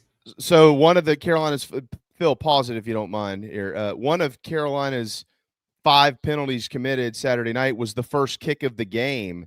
They tried to do the same thing, went out of bounds, as you know, Pat. And then their second kickoff. So clearly they had scouted something all week long there, Pat. Yeah, well, I mean, it's also you never know what the ball is going to do when it gets on the ground here, too, right? And so there's a 25-yard window that's pretty soft there, and that wasn't a pooch kick. Yeah, that's head right in your chest and run your feet. Oh boy, Mo Brown. That's my boy. That's my H-back. But yeah, I mean a great kick, and to trap a returner outside the numbers, 15-yard. I mean, he got control of the ball and then got his shit rocked. So. It's not real fun, but yeah, I mean, a great execution. You never know what as on the kickoff coverage team. Let's see what he can whip up this time. And it's straight up in the air and short. Take a good listen to this. Bouncing over there in the Kentucky bench, then picked up, then drilled. Oh, what a regrettable moment for the return man. He just lost a kidney at Williams-Brice Stadium. Oh, my gosh, what a hit. Oh, I do wonder the neck roll. Is it required or is it just an intimidation factor? He lost a kidney too, by the way. Somebody get him a kidney replacement. Todd said some wild stuff over the years. That's up there near the top. Yeah, the neck roll, the lifted jersey with the abs, and now he's got to replace this young man's kidney, according to Todd Ellis. I did not have the luxury of having my jersey rolled up. There would have been a gut hanging out there. Kirsten probably wouldn't have married me if that was the case. Oh my God, he just lost the kidney. I hadn't heard the call till this morning. I was going over it and I was like, "Oh, I've got to put that in there." I don't think that's normal play-by-play stuff, but it is in Todd Ellis's world. Oh, that was incredible. Todd's the man. Tommy's the man. I mean, they both do a great job. Represent the university in a great way. Yeah, 81 there, by the way, who was supposed to be blocking in front of that kid, didn't block anybody. So I'm assuming somebody on the sideline said, "Hey, did you happen to see a 44 running by you?" No? Or did you and you just got out of the way? Well, ball on the ground, as an up back off returner, you're always told to keep the ball off the ground because you never know what the hell it's going to do. It's a weird shaped ball, right? And he's probably oh shoot, we better make sure we get this ball. And then he turned around and Mo was like a blink of an eye. Mo ran right past him and put his helmet right in the returner's chest. I can make an argument other than Lenore Sellers and obviously some of the notables. I can make an argument that Mo Brown's the most valuable player on this team. I mean, the kid just does everything you ask him to do. Yeah, he's a fullback, right? There's the sign dude. Have you ever seen the sign dude on social media? I'll have to send it to you guys. Maybe we'll start with it next week. But it's he holds a sign up. It's fullbacks are great for scheme and culture.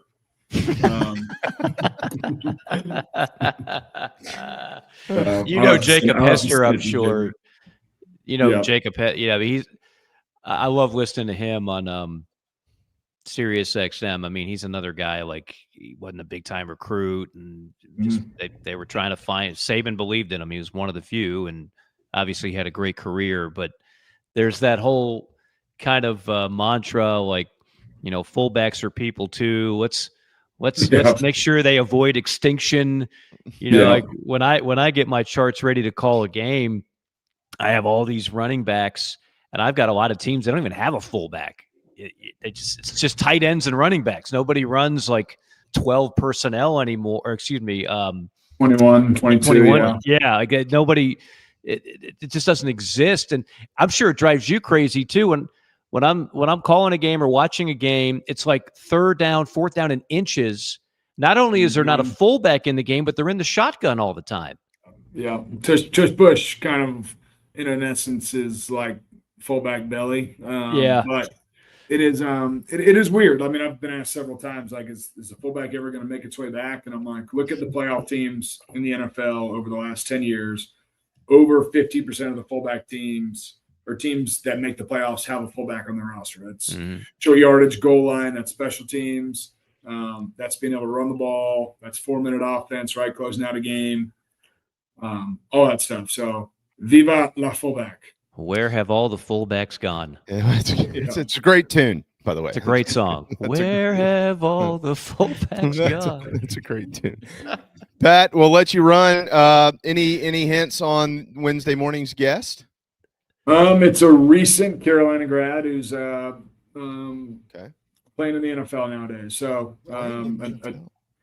a name that people are familiar with. We actually recorded with him in season. Was so gracious to give us some time on his off day on a Tuesday. But side of the ball? Can you give us side of the ball? He's thrown a couple touchdown passes. That's all I'll throw out there. Thrown a couple. Yeah.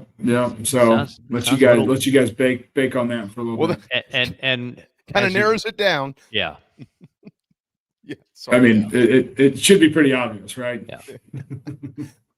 And we have to wait all the way to Wednesday to get to hear this guy? Yeah, you do. Think on it, though. He threw a couple touchdown passes for the Gamecocks. Okay. All right. See you guys next week, boys. Pat, thank you, buddy. Great to see you. Hey, Pat DiMarco. Think I've got it. I think I've got it. He's not talking Spencer Rattler. That would be a little easy. Think I got it. Yeah. So if I just go now and guess it on their Instagram page, I can win. Was this particular player not in Atlanta this weekend where Pat DiMarco was? Oh, okay. I'm wrong. I'm wrong. Never mind. I think I'm wrong. Yeah. There was a keyword in there. Yeah. Never mind. Yeah. All right. You want to get us to a timeout? Sure. I want to get us to D's Wings is what I want to do. I want to get us to my cousins went there, by the way, this weekend. Mentioned ITG. They did? They were treated very well. Yeah. Well, they love to hear that there. They'll treat you well regardless, but mentioning that you heard about it in ITG, that's a little extra special service that you might get. It is 75-cent Wing Monday, 4 o'clock until close. So you got Monday Night Football going on, and you got great wings going on at a great price every Monday at D's. West Columbia, voted the best in the business about a dozen times over the years, and a staple in the Midlands. Check them out. Don't forget, tomorrow, if you can't get there tonight, you've got Taco Tuesday with carnita tacos and firecracker shrimp tacos. And then Wednesday, if this is not Americana, 18 wings and a pitcher of beer for $29. So 2 or 3 of you can eat on that special and have a great time as well. Always a human answering the phone for takeout orders, and no table is too big. One of the best restaurants in South Carolina. D's Wings, Billy and the staff there. Outstanding work. Outstanding work by the great Pat DiMarco. We will come back and touch on a couple of other things with the Gamecocks, and certainly in college football. It was a wild weekend in college football. And then JC and Phil will be here before you know it. Hang tight. The morning show built by the Barn Co. will be right back.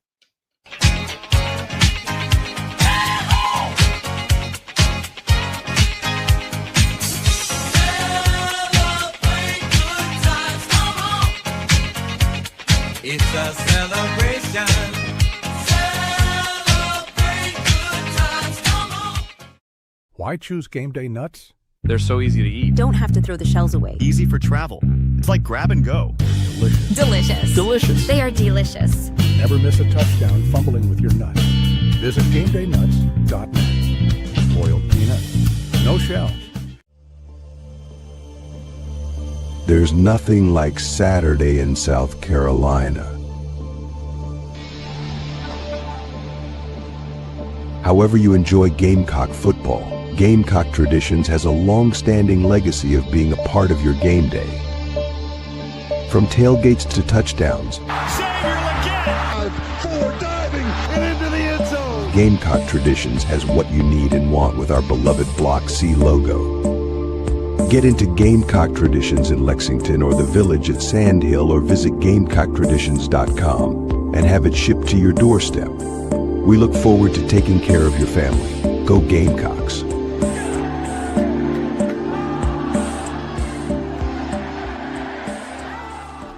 Are your wood floors dirty, scratched, worn, or unsightly? Refinish your hardwood floors with Recoat Revolution, your solution for dull wood floors that need an upgrade. Our one-day, dustless wood floor refinishing process is simple, effective, and affordable. Our goal is to serve as many customers as possible, so give us a call in South Carolina, 803-397-1365, or visit us at recoatrevolution.com. Go Gamecocks! The deals have never been bigger at JT's Kia. Get 0% for 72 months. That's 6 years to pay off your vehicle with no interest whatsoever. Get the best deal for your trade. JT pays up to 25% more. JT means just in time to get you approved for a brand new Kia. We're serious about saving you money, and we're doing it with our biggest deals ever. Hurry now to 190 Greystone Boulevard, JT's Kia. Introducing this year's Carolina Jackpot $5 scratch-off ticket, featuring a chance to win up to $200,000. You can even enter your tickets into the Second Chance promotion. Step on the court for a chance to win $50, $75, or $100,000. This Palmetto Series, let's show who really runs this state.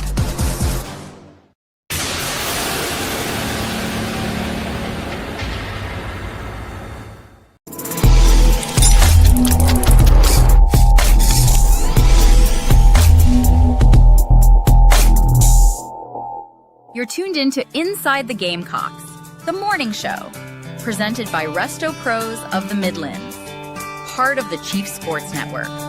Go Gamecocks!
It is 11:45. Welcome back. Presented by the South Carolina Education Lottery, where over 244,000 scholarships and grants have been handed out to University of South Carolina students in the last 23 years. Can't thank the South Carolina Education Lottery enough for what they do for education and for families in this state. Make sure you go to sceducationlottery.com for game odds and details.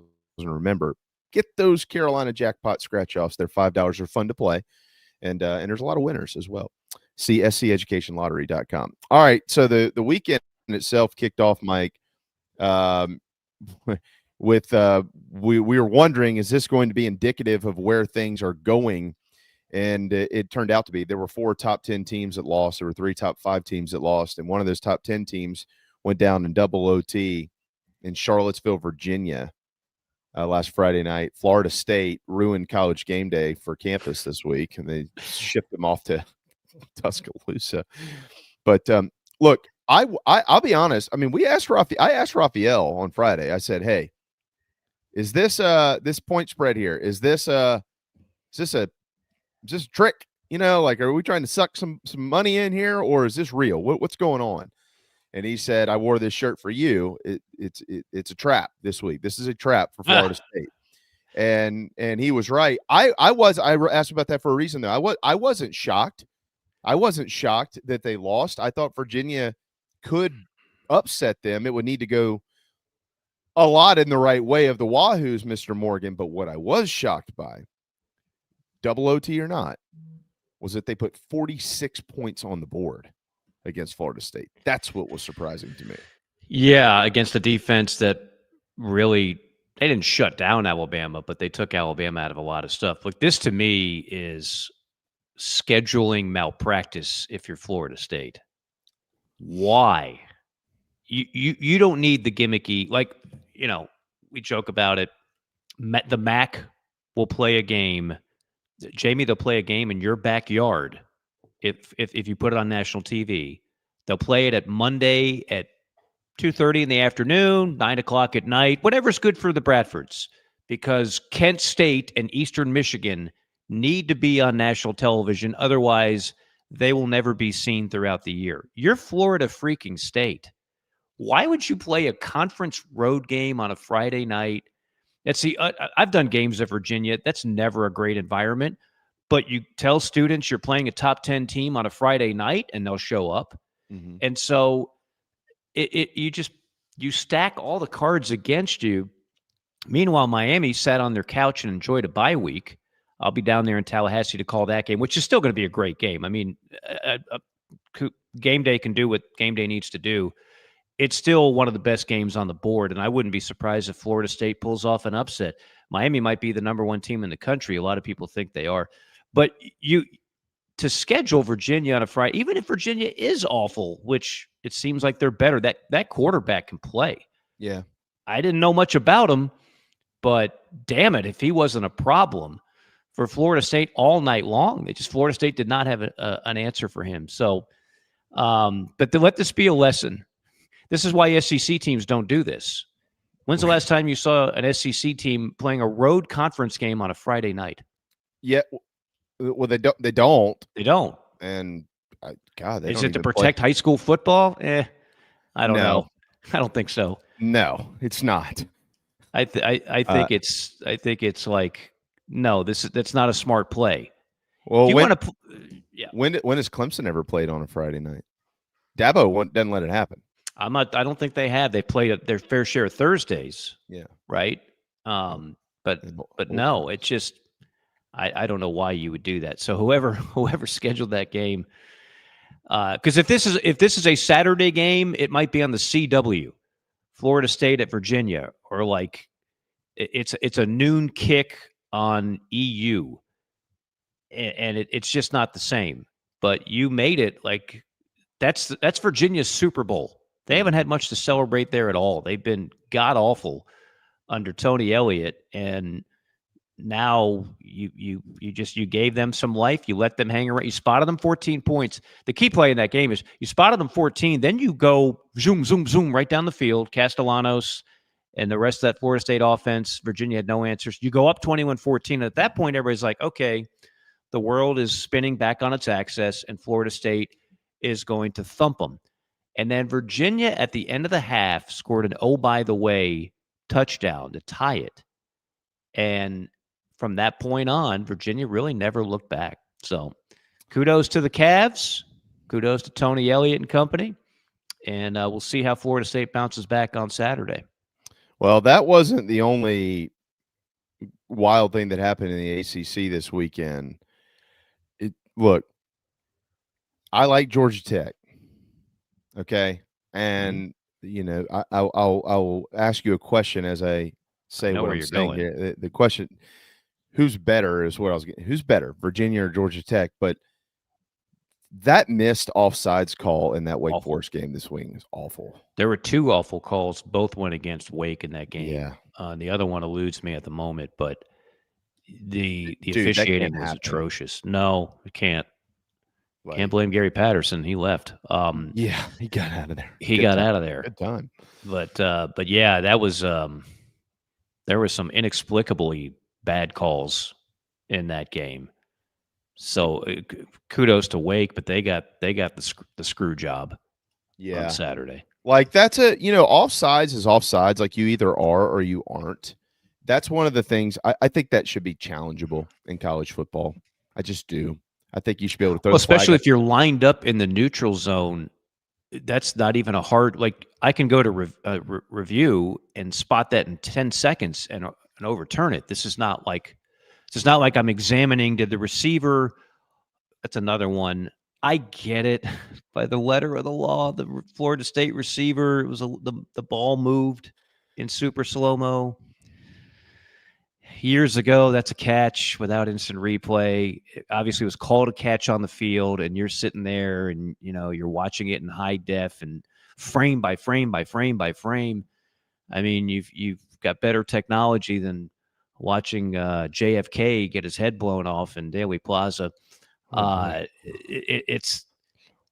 don't like it. Maybe that's the receiver coming at me. I don't like the fact that we are now looking for any excuse to take a catch away from a receiver.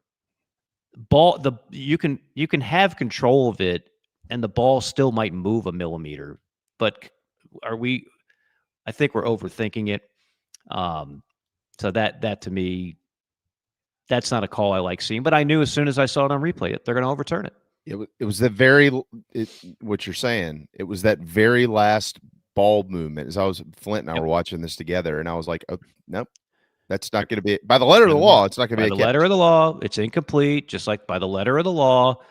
The catch in the Carolina Virginia Tech game, right? Week 1, the Harbor play. Yeah, Harbor. Yeah, that seems like 10 years ago now, but by the letter of the law, that was the right call. But I think we're overthinking it. That should have been a catch. And we are taking away great plays by great athletes, and I'm not really sure why. Yeah, it's been happening across college football all season long. Obviously, as you just pointed out, we saw it up close and personal. And then the other one I wanted to ask you about, the double overtime game where 41 of the 54 points of the game were scored in the fourth quarter in OT between Oregon and Penn State. Of course, I took Oregon, so I was 2-3 this week. It wasn't a good week, but I took Penn State. Yeah, he's 4. He can't do it. He can't. No. Franklin just can't. And look, they'll be in the playoff again. They're still that is a loaded team. Now, I don't think Drew Aller he's not as good as some people want him to be. He's in the Cade Klubnik, like you're supposed to be really good, but I'm not seeing it category. Mm-hmm. But they are that Penn State team is loaded. Don't get it twisted. Like they're not a overrated or a bust. But how do you trust James Franklin in these games? What, like against top 10 opponents? What is he? 5-19, something ridiculous. 4-21. 4-21. And look, I saw Oregon up close a week and a half ago. That's a really good team.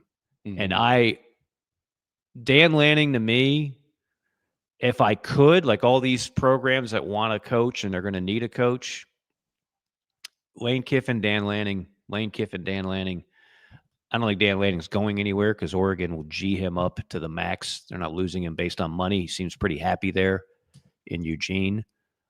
Dante Moore, he's a dude. Kid that went to UCLA.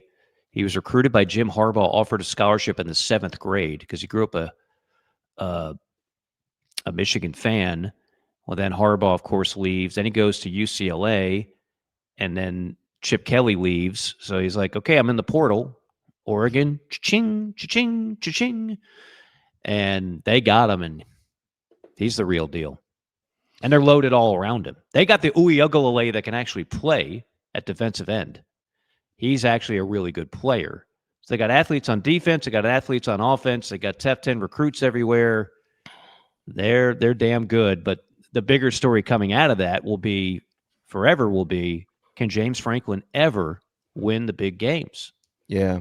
Well, the 4-21, I'm pretty positive Beamer in his time at South Carolina is, I know I'm positive. I'm 100% positive. 3-4 versus the top 10.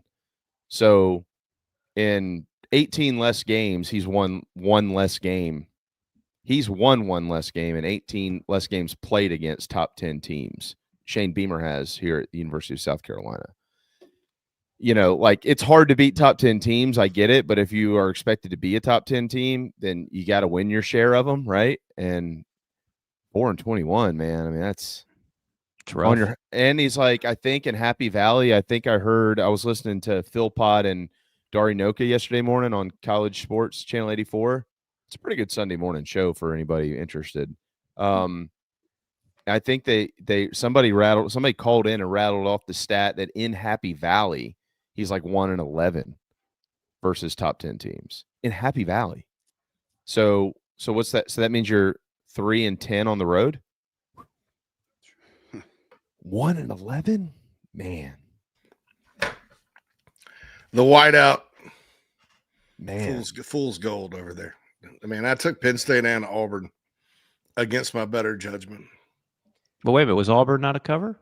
No, they covered. Yeah, Auburn half covered. Point. Yeah. Oh, I you had took Auburn in a cover. Yeah. But I said Auburn. I took win. A&M half point. Auburn was 0 for 12 on third down. 0 for 12. Well, that's the other one, Jamie. To go back to your question, everybody's going to be looking this direction. And Mark Stoops, don't be blinded by the Hugh Freeze light because they're better, they're improved.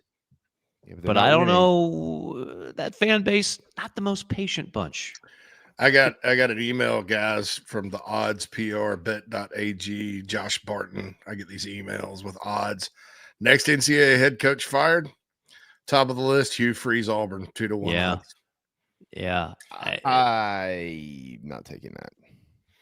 Not over Napier. Napier's second, 5-2 plus 250. Stoops, 9-2 plus 450. Scott Satterfield next. Cincinnati, then Luke Fickle, Brant Brennan, Dabo, David Braun from Northwestern, Deion Sanders. Dabo ain't getting fired. Dave Aranda, and then Bill Belichick, 33-1, which that's not a bad bet. I think he would resign, though, before they could fire him. It'd be like a reverse Bobby Petrino in the NFL. Hey, college just didn't for me. His girlfriend would send in the resignation letter for him. What'd you say that Dave Dorans were? Dave Dorans not on there. And they lost to Virginia Tech this weekend. He's going to go 8-4 like he always does. Yeah, I mean, and that's perfectly fine up there. That's 8-4 Dave Dorn. Dude, they've lost to Duke and Virginia Tech in back-to-back weeks.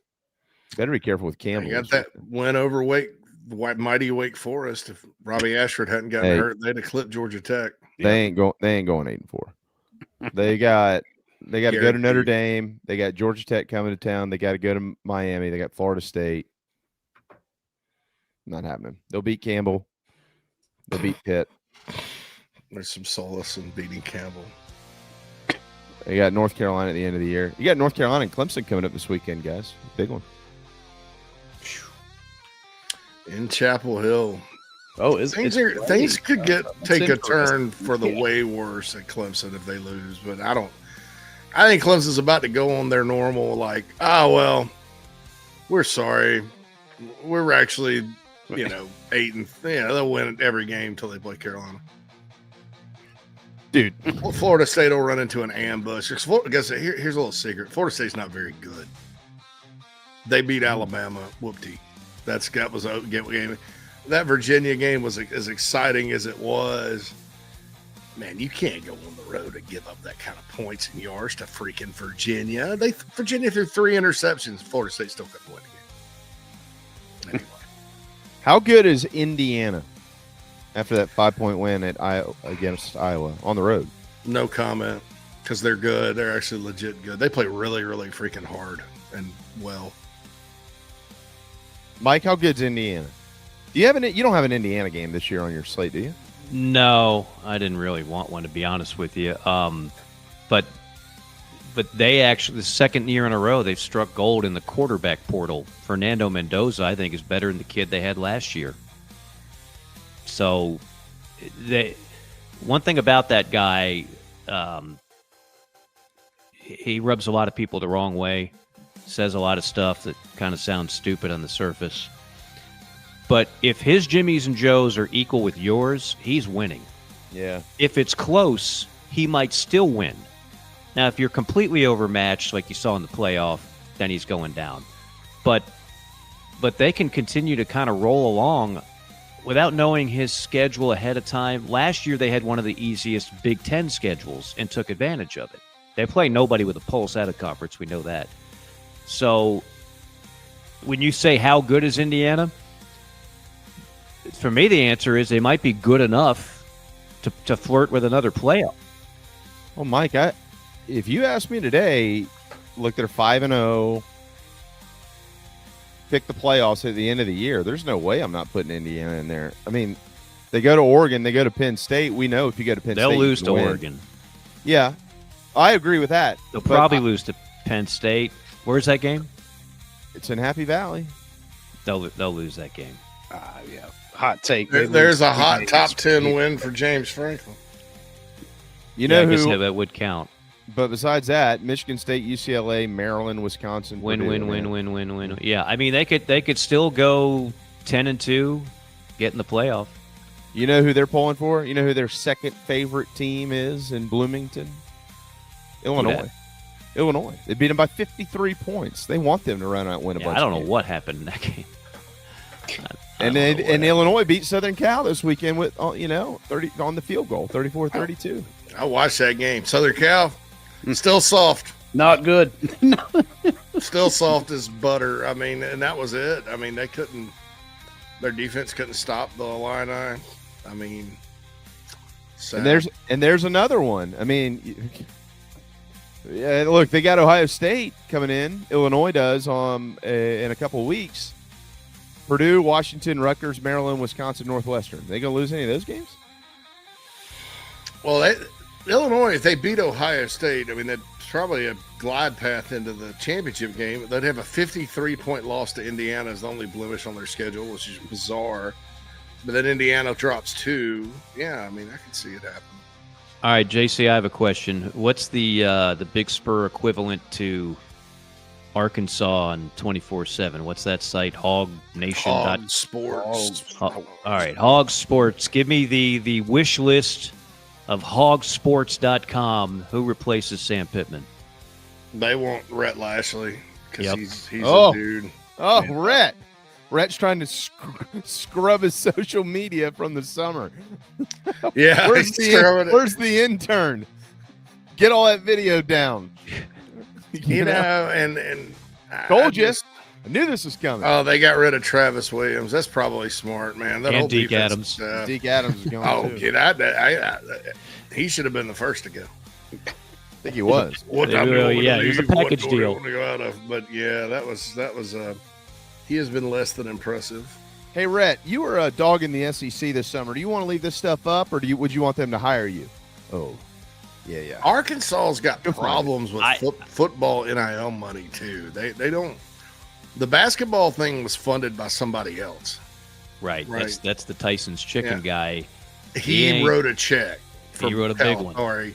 Somebody in the chat box was like, "Oh, Arkansas will go big game hunting because their ADs this, that, and the other." I'm like, "No, he's actually not." Their ADs hired Chad Morris. I made that point in the first hour, JC. Yeah. You remember a few years ago, Hunter Yurachek was the golden prince of SEC ADs. The Paul Feinbaums of the world would go on. So there you won't find a better AD than Hunter Yurachek. Well, he's now hired Chad Morris and Sam Pittman back to back. That's been 8 years. Now, Sam had some good moments. To his defense, if you go through like the top 5 wins of Sam Pittman, it's pretty damn impressive, actually. But overall, it was never their first choice, as it hardly ever is. And they swung and missed on a couple of guys last time. I don't know what they're thinking. And don't assume that Lashley just wants to leave SMU for Arkansas, even though he's got a ton of ties to the state of Arkansas. But I think it's going to be fascinating what direction they go. How much money do they truly have to spend? And, yeah, the big game hunting, that's always a great talking point. Doesn't always work, and it doesn't always happen even when you think it will. I was surprised they could not hire Lane Kiffin. And here's why. Monty Kiffin was there. Lane was, maybe it's because he lived in Fayetteville, Arkansas when he was young. Because, Monty Kiffin was the D coordinator there under Lou Holtz, 77 to 79. And so there were ties there. So I thought they would go on Lane, but nothing ever, and they ended up having to get Pittman. So the big game hunting thing is a myth. I mean, unless you're at LSU, and that can backfire on you if you just go with the name. Whose tenure was better at Arkansas, Bielema or Pittman? They're pretty similar. They're very similar. Yeah. I think everybody likes Sam Pittman better, but it just wasn't. It wasn't it out. You got Potty Trino in the building with you, and that was like writing on. Everybody knew he was going to be the interim coach last year, this year. So, bring back Houston Nutt. Bring back Houston Nutt. I saw a post somewhere that wanted before Houston. they rotate back on our schedule. Thank you. We'll just stick with it. People wanted saying? Houston Nutt as the one of them had Houston Nutt as bring him back as the athletic director. Bring Houston Nutt as the AD. Look, there's still a contingent that says ride or die with Bobby Petrino. The dude did have back-to-back 10-11 win seasons, and they were riding high. 09, 2010, that era. The SEC was not nearly what it is now. Back then, I don't think Bobby Petrino is the answer, personally. But for a lot of people, that will be like, well, he's the one that did it. Nobody else can around here. Man, I just don't know. Does Bobby Petrino, let's say it's not Arkansas, and I don't think it will be, by the way, but does he get a head coaching job again? He wants one. At a Power 4, I don't think so. And it's not because people are over the whole motorcycle thing. There'd be a lot of head coaches unemployed if it came down to cheating on their wives. Let's just say that. It's the age, it's the personality, and a lot of people just think like, look, that was 15 years ago. It's not the same. That's old news. Let's find a fresher well of candidates. He did have he had some success at Louisville with Lamar Jackson. That helps. His last year at Louisville without Lamar, he was 2-8 and 0-7 in the league. Then he goes to Missouri State, which is a 1AA program, 5-5, 8-4, 5-6. So you're not exactly getting Petrino at the top, at the peak of his game right now. And I would also point out in the last couple of games, including the one I just had, the offense didn't do anything in the second half. I can't blame everything on the defense. The offense did virtually nothing. So, it'd be interesting because I think he'd be the first coach in modern college football history to take the same job twice in two different schools. Because he was the coach at Louisville twice, and then he'd be the coach at Ark. I guess he already is. I mean, because you're the interim, so you're technically the head coach at Arkansas. You are. Yes. Yeah. I mean, Sean Elliott was the head coach of South Carolina. That's on his resume. So was Mike Bobo. So, yeah, I mean, interim coaches. There you go. Yes, I guess that counts. I guess he's probably the first coach in college football history, the modern era, Chip Patterson said this morning, Chip with CBS, Chip said that there's I don't know where this came from, but some movement out there from some folks in Fayetteville to look at Mike Bobo. I don't think that's happening. Don't think that's going to be the call. I don't think that's going to move the needle at all in fitness. I'm not knocking Mike Bobo. I'm not either. I just know that what the fans there are looking for, and that ain't it. Not by a long shot. Man, I wonder if Gus Malzahn would take that job this time. Because God, I love watching his offense. He's always. I like it this year. Didn't like it at UCF. Well, he's got to have the right quarterback. We know that. Got to have the right quarterback. But at Arkansas, you can get that type of guy. Yeah. You know, a Thomas Castellanos type of player.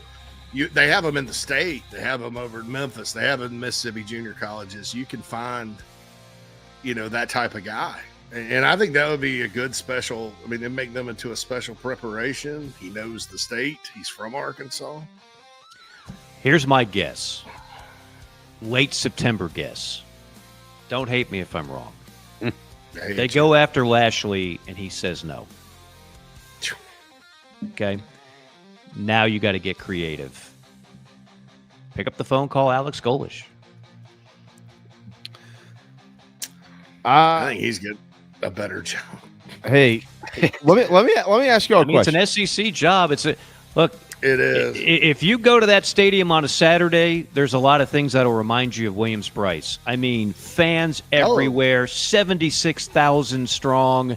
They love their Hogs. The whole state gears itself around Arkansas. Yeah, I mean, I've been there, but you don't have the problem. The athletes. A lot of coaches, you don't have access. It's like, because you're getting kind of boxed out in Texas because the Texas schools are in the SEC now, so is Oklahoma. Right. And then, so you have to go kind of elsewhere. And, Brett Bielema did a good job of going down to Florida like he did at Wisconsin.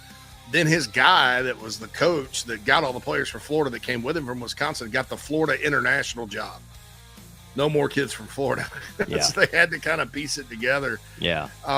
It's hard. I hate to say it's hard to recruit there. But as far as history and tradition and success through the years, they've been really good.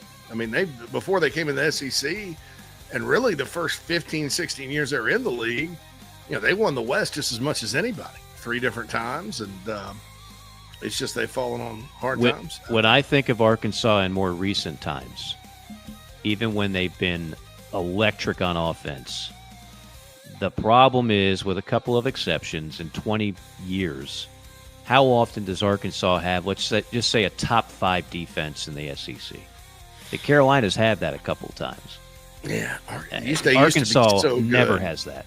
They used to be really good on defense, though, back the nut era. 20-something years ago, yeah. Yeah, but they don't have the athlete. They don't get the same level of they have this year's team.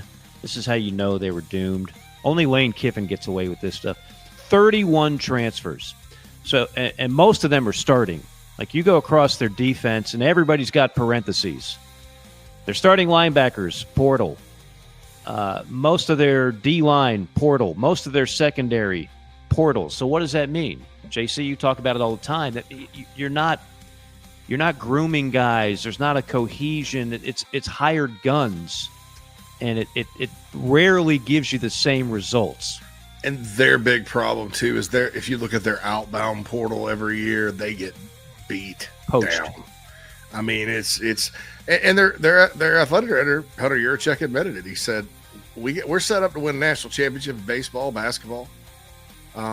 He said we're not in football. We just don't have. We're set up to compete, but we don't really have the fundage. And so they do lose players. It'll be interesting because I'm curious to see if somebody, because there's money around there. I'm wondering if somebody may just say, hey, to get the coach we want, whether it's Rhett Lashley or whoever, maybe I'll put in this much money. And I don't know. I think it's interesting. I think Rhett will get offered a king's ransom. I'm just not so sure that SMU doesn't match it. And then, JC, what do you think is the path of least resistance? Arkansas or SMU? SMU, brother. I mean, SMU's taken a step back this year, but hell, he can compete for ACC titles and make a boatload of money and never have to worry about getting fired at that job. At Arkansas, whole different ballgame. You're going to get fired. Yeah. What about... I mean, we already talked about this guy. Why isn't Kurt Cignetti's name in all this with any of these teams? He's in his 60s. His age. Yeah. His age. I get it. But to me, I'd rather have older and better than younger and inexperienced, but the way these people look at it, they all want the next young gun. The next hot shot young gun. This ain't the old days where give me 3 or 4 years, I'll get it turned around. I mean, you're expected to do it pretty quick. I mean, well, and let's remember, Lane Kiffin, who now there's not a better play caller, offensive mind in the sport for my money, but when Lane started off, he wasn't exactly lighting it up with the Raiders, with Tennessee, got fired at Southern Cal on the tarmac. Like Lane Kiffin his stock was bottoming out. And then Saban hired him and he found the Lord. I don't know. He cleaned up his act and he grew up both as a person and as a coach and play caller. But that didn't happen overnight.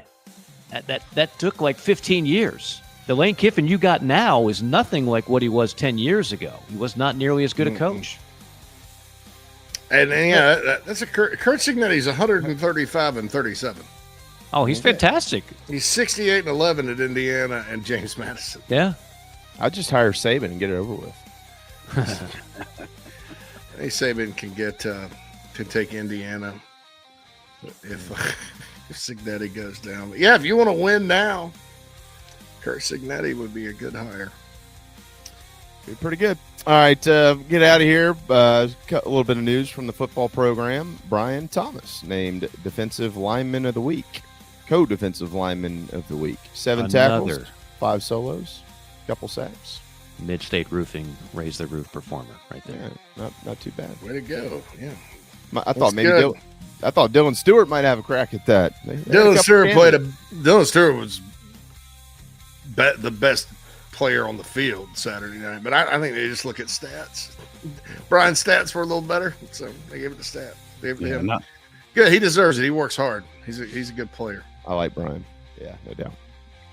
All right, Mike, you and I will return tomorrow with Preston Thorne. We got to drive around the SEC. I bet that'll be a nice long drive. JC and I will have a JC and Morgan tomorrow morning. For those who want to get a little head start on some college football talk nationally. We'll get into that. A lot of the stuff we just talked about will certainly be touched upon by an angel. Wonder if the latest report on Paul Feinbaum will come up in that. We'll see. Might be something you want to look into. Yeah, man. All right, let these clowns take it away. See you tomorrow.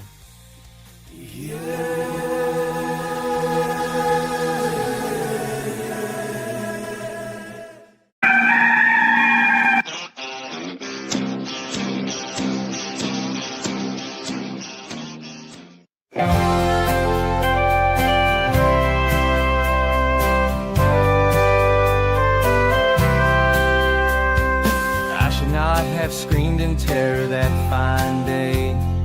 Saw that purple wig and did not know what to say. It left me sort of startled and confused.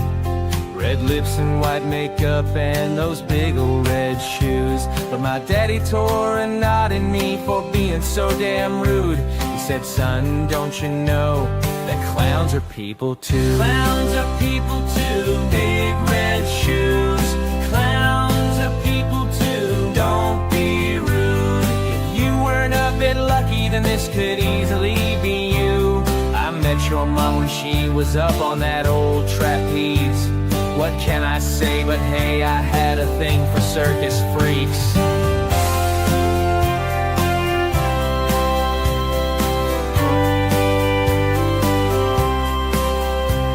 I started watching Bozo and warmed to the movie It.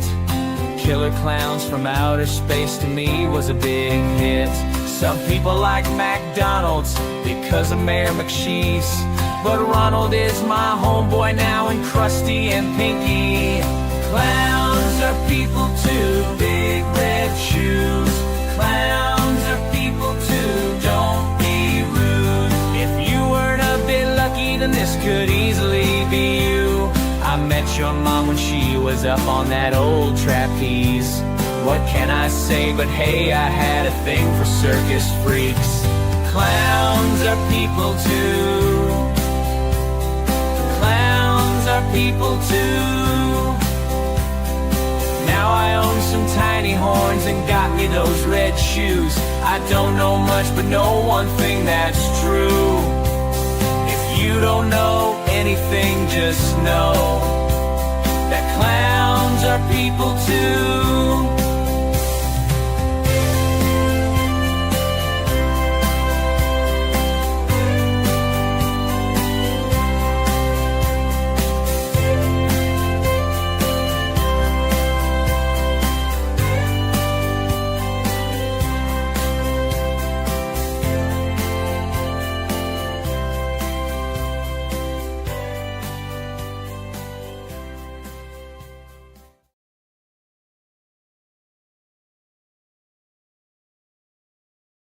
Welcome to Inside the Gamecocks, the show, part of the Chief Sports Network.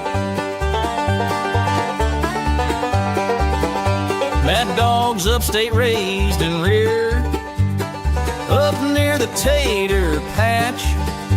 He flirted with that upstate team, now bleeds garnet and black. It's been almost 2 decades since JC started Big Spur. He may live outside of Chicago, but he's all Spartanburg. It's the show, the Gamecock Show. ITG, Phil and JC, it's the show.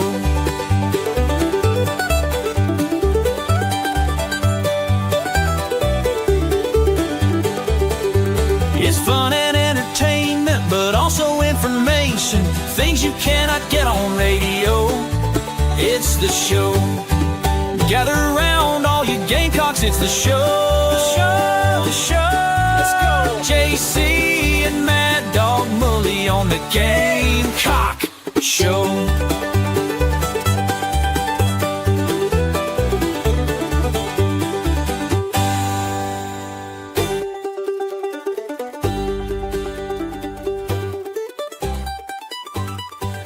Welcome in, everybody. It is Inside the Gamecocks, the show, rolling on. It's Mad Dog Monday, coming off of a big victory at home against the Kentucky Wildcats. Finally showed some signs of life, cleans a few things up. JC got things rolling. That way you can head into this bye week with some momentum, right? Something good to build on. You're not having to completely tear this team down moving forward to get it ready to rebuild and send it back there. I thought your coffee episode had the right title this morning in that it was Signs of Life. There are signs of life. This team is not dead. This offense is not dead. Nor is Lenora Sellers, because my goodness, I'm not dead yet. That's right. I'm not dead yet. No, don't worry. Sellers You won't did be not scared. find his magic again on the field. Hopefully that continues. But maybe it's just another slow start for South Carolina before they kind of roll and ramp things up into the middle of the year. Like, it's kind of a hallmark of Beamer seasons, you know. I mean, it's not the best way to do things, but finishing strong, there's a lot to be said for that. Yeah, I think that you know, when you look at the win, I want to say this: Kentucky's not a very good football team, right? So, and you know, there are people out there that are like, well, you know, let's put this in perspective, and I share that perspective. You know, this is not the best Kentucky team. They're not even close to what they once were on defense, and obviously the young quarterback, I think he's going to be good in time. I don't think he doesn't suck, but you put him on the road at Williams-Brice at night, it's going to be a little difficult to win the game. But that said, the Gamecocks have had something to do with Kentucky's struggles on offense, and it very easily could have been a long night with the way the first drive went. Clayton White made the adjustment, and the guys on defense decided to go and play football in a very physical manner. They were having fun, flying around. I think anytime as a defense you could score 2 touchdowns in a game, that's fantastic. You know, can't say enough about the effort there and just some of the individual performances by the Gamecocks on defense after a tough start, kind of a slowish start. So I thought almost every defensive lineman, Phil, that was in the game shined a little bit. Everybody was able to have some moments against the big, not athletic blue wall. Yeah, Desmond Umazula. Yeah, I said going in, I was like, these guys are big for Kentucky, but they're not the most athletic bunch, and I think Carolina showed that. But Dylan Stewart played like one of the best players in the country, like he should. Yeah. JT Gear, I was, scoop and score. That's great. It's every defensive lineman's dream. But man, what made me happy was he followed that up with a sack later. Right. Yeah, he didn't quit there. Right. Mm-hmm. He continued to eat, as they say, on the T line.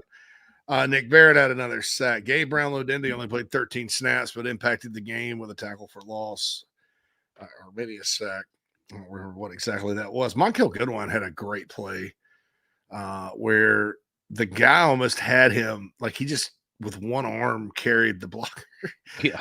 The D-line just played their butts off. I mean, they controlled the game, and then that helped the secondary because, when you're getting hit when you throw it and, all that good stuff, you're rushed, and because they're getting after you, you're going to throw picks. And, I can't say enough good about Gerald Kilgore. He's a first-class guy, he and his brother. His whole family is. And so it's always beyond the football part of it. It's good that good things happen to good people. And that's 2 weeks in a row he's got a pick and got a pick six. So I didn't know we saw that when he came in from Tennessee Tech.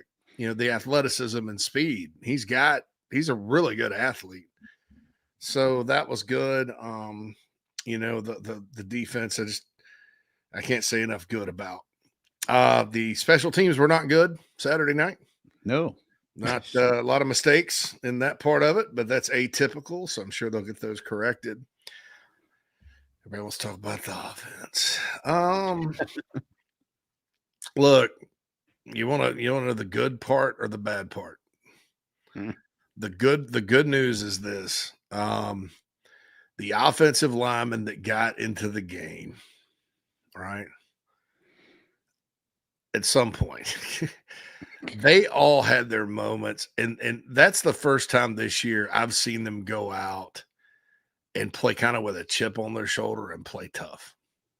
Yeah. I want to give them credit for that. They looked excited to play. We haven't seen that. They didn't have the bewildered look on their face.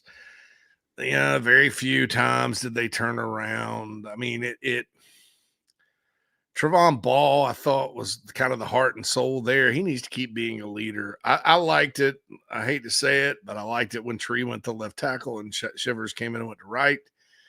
I didn't have Rodney Newsom having a good game at center on my bingo card. No, but that's a game and a half. He's solidified that spot, and the center has to communicate. And, when he's been in there, you've just seen less of those issues. They're still there. But you don't see it as often. You don't see like one side going one way. And I mean, it's ridiculous. Yeah. So, I think, I think that, we'll see if Casey Henry and Nolan Hay get back after the break. But, I think that's a group you can go to battle with.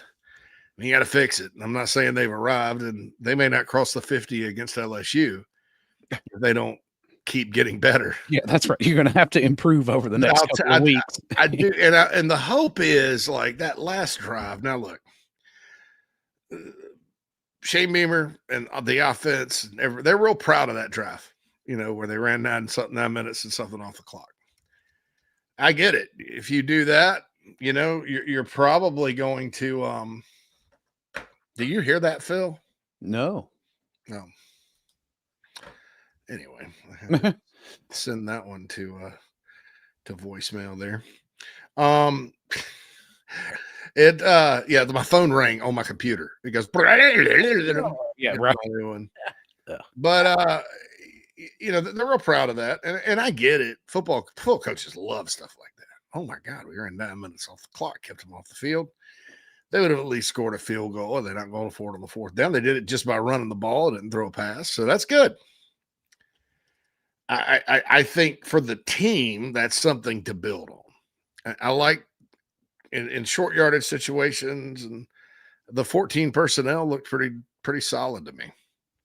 Yeah. I mean, they know you're going to run it when you do that, but I thought Matt Fuller falls forward and gets yards, and I think that's big for him.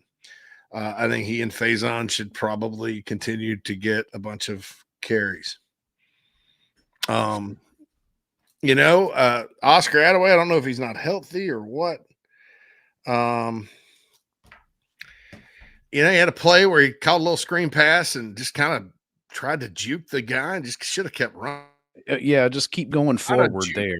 He's not a guy that he's better when he just goes straight. So I don't know.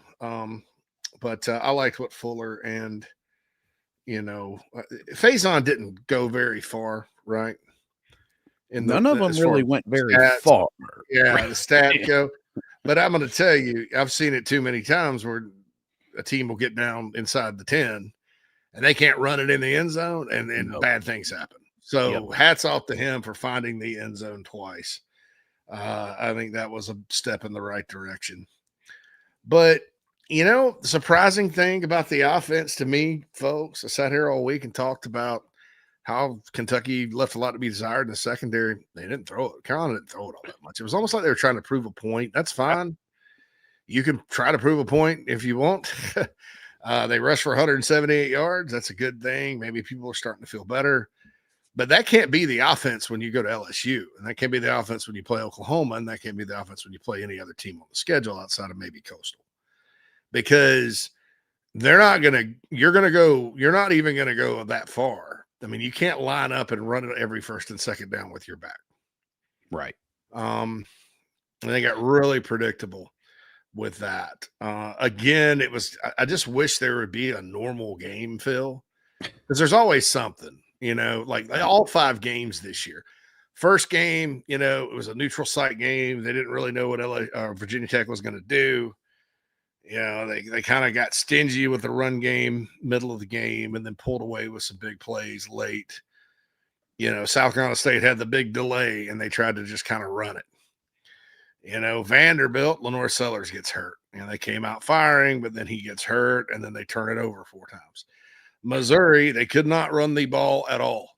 And so they had to go bombs away. This defense, which was not very good, they elected to attack it in kind of the opposite way that I think a lot of teams will with them this year. They kind of went with what Ole Miss did. Let's kind of run it and get out of there. And that's good. That's good. But I'm going to tell you that that's not going to work moving forward. You can't just line up and run and expect you're going to run the ball against these defenses coming up. That's there's Kentucky down here, and then LSU struggling on offense. Right. So is Garrett. And I mean, their offense is nothing like it was last year, but their defense is a lot like the old LSU defenses. Oklahoma, we know Mateer's probably is kind of up in the air. How much of their offense has been Mateer just making plays? I think quite a bit, but their defense is elite. And you're not gonna do the stuff you did the other night and not get shut out. Just to be frank, no, you had the perfect team to make a statement like that. Because I'm glad you brought that up, because it felt like I was like, oh, we're forcing this issue. It was like, and it kind of felt petty there for a little bit. I'm like, okay, we get it. Like we get it. You can run the ball. Okay, you know what? But it took a big revamp of your offensive line to do so. So everybody's right. Yeah, I will say one thing about it. Lenore Sellers was himself the other night. That, I think, is the biggest key for winning this game, right? And that he showed the escapability, he showed the athleticism, he showed the power, he showed the arm. Like, he had his probably most complete game of the entire season. And there were some plays he was supposed to hand it off where he kept it, where he read the defense in real time. Yep. Beamer said, don't start the narrative that he's going rogue or anything on the press conference. And I agree. Let's not make it into more than it is. It's just giving him the freedom to do stuff like that, I think helps him. Yeah. And that's one of the things when I was kind of researching Dan Reeves, the late great Dan Reeves, and Michael Vick, because I remember when I was a Falcons fan then, and when Vick came into the league, Reeves and John Elway butted heads a lot because he wanted Elway to play within a structure. So people were like, how's this going to work? And with Vic, he just let him go and let him rock and roll. And I think that's smart with Lenore Sellers as well. When Lenore starts getting into that rhythm where he can escape, he's really, really tough to stop. Yeah. And Kentucky had 2 sacks. That's too many, but they didn't have a whole lot of tackles for loss. I mean, Carolina lost 17 yards and sacks. So Lenore's really, without the sacks, he rushed for about 100 yards. Almost 100, at 100 yards. And that's good. That gets everything else going. So, it was a nice win. We all know everybody's smart enough to figure out you can't always count on defensive touchdowns or non-offensive touchdowns, which the Gamecocks now lead the country with non-offensive touchdowns with 6. Nobody else has as many. No. They're awfully helpful, though, and the idea is to win the game. And so like I said, that drive at the end, that's something that some fans aren't going to like, because if you're like me and you're kind of, like I didn't mind it, but man, 42-13 just looks like so much more of a butt whipping.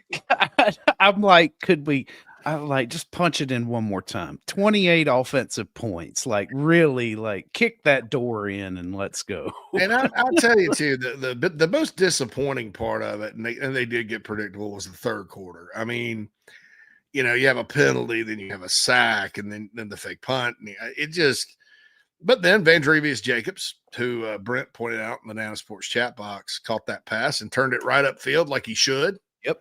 And just kept running. Just go trucking.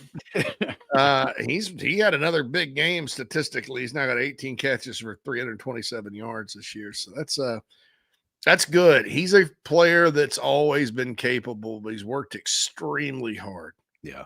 To learn the playbook, get more comfortable. He's always had talent. He's a Palm Beach County Player of the Year. That's a place that certainly can produces a lot of really good wide receivers, really, really good ones. So hats off to him. They just didn't throw it all. They didn't attempt that many passes, 14 passes, and spread the other ones around. So yeah, I don't know. It was an efficient day for Lenore's through the air, but that I think is kind of bolstered by the fact that they limited the throwing opportunities. The third quarter, though, Phil, is when I wanted them to come out really firing. They hit the slinging, pass to Brady, because you got a bad secondary there. It's 28-10. You get the ball, you go down there, boom, boom, boom, and score. Place it's 35-10. You're rocking and rolling, man. But they didn't. And so, there's just a lot operationally about this offense that I got a lot of questions about. I'm not going to sit here and say anything like there needs to be firings or anything like that, not after a win. But I still, I don't know. I'm just still not sold on what they're trying to accomplish with Lenore Sellers in this offense, and if the plan is just to let him go improvise like he did several times the other night, that's probably a pretty good plan. When you got that guy back there, you can call that a plan. It's like Ghostbusters. I love this plan. I'm excited to be a part of it. To be a part of it, yes. I'm excited to be affiliated with Gamecock Traditions, GamecockTraditions.com. They had the final score graph up on their social media feed. Please follow them on Instagram, X, like them on Facebook. GamecockTraditions.com is open today. The brick and mortar stores at Village at Sand Hill and out in Lexington are not open, but they'll be open tomorrow. They're closed on Monday. That's where I always get my Gamecock stuff when I'm in town. My wife's in town. She's got some Gamecock shoes from there. It's a tremendous place. So please take advantage of Gamecock Tradition by liking them on social media and going to GamecockTraditions.com. We'll be back after this. It's Mad Dog Monday, so I'm curious to see what Phil's mad about. We'll be back after these messages on the Monday edition of the show. The deals have never been bigger at JT's Kia. Get 0% for 72 months. That's 6 years to pay off your vehicle with no interest whatsoever. Get the best deal for your trade. JT pays up to 25% more. JT means just in time to get you approved for a brand new Kia. We're serious about saving you money, and we're doing it with our biggest deals ever. Hurry now, 840 North Anderson Road, JT's Kia Rock Hill.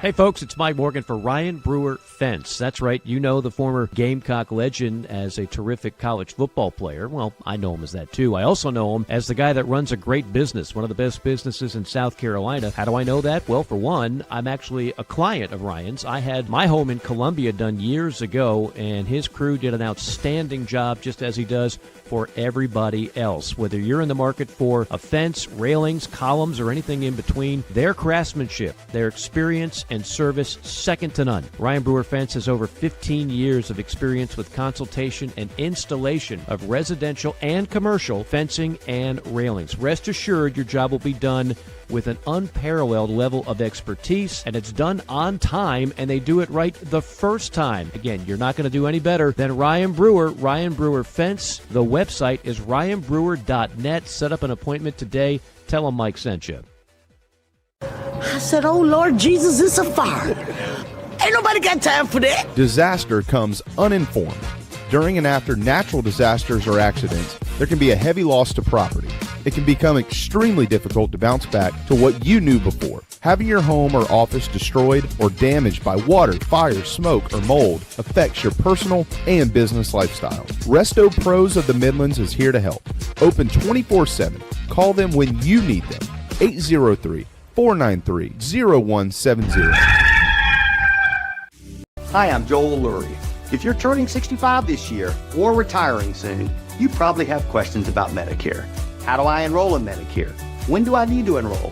And what plan fits my needs and budget? Why use an out-of-state call center when you can work with a local agency? At Lurie Life and Health, we'll research your doctors and prescription drugs, and we'll help you find the plan to meet your needs and budget. Lurie Life and Health. Our service is at no cost. Call Lurie Life and Health in Columbia, 803-256-2067.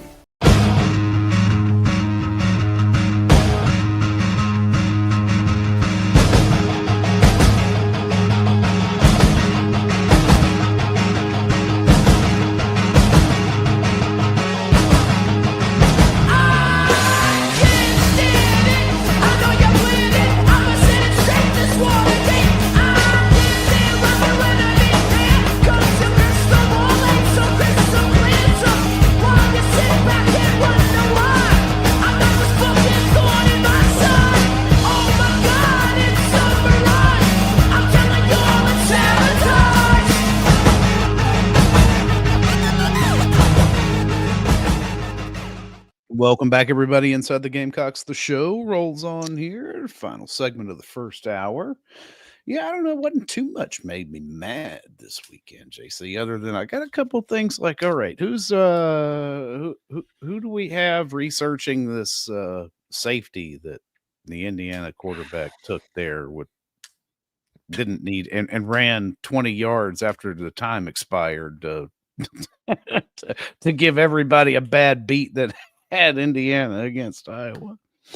Besides that, yeah. No, go ahead. I said Iowa. I got Iowa plus 8.5 before kickoff. Oh, did you? Oh, nice. I won that one. You know, I took the Iowa money line like a fool. Did you really? Oh no. I'm like against Indiana, pro Auburn, pro Penn State. I'm not sold on Indiana yet. I mean, I'm not going to talk junk because, well, let's just not. But yeah, I don't know. Illinois has been impressive in every game they played this year, though, and they just got the doors blown off of them in Bloomington. I'm like, Lord.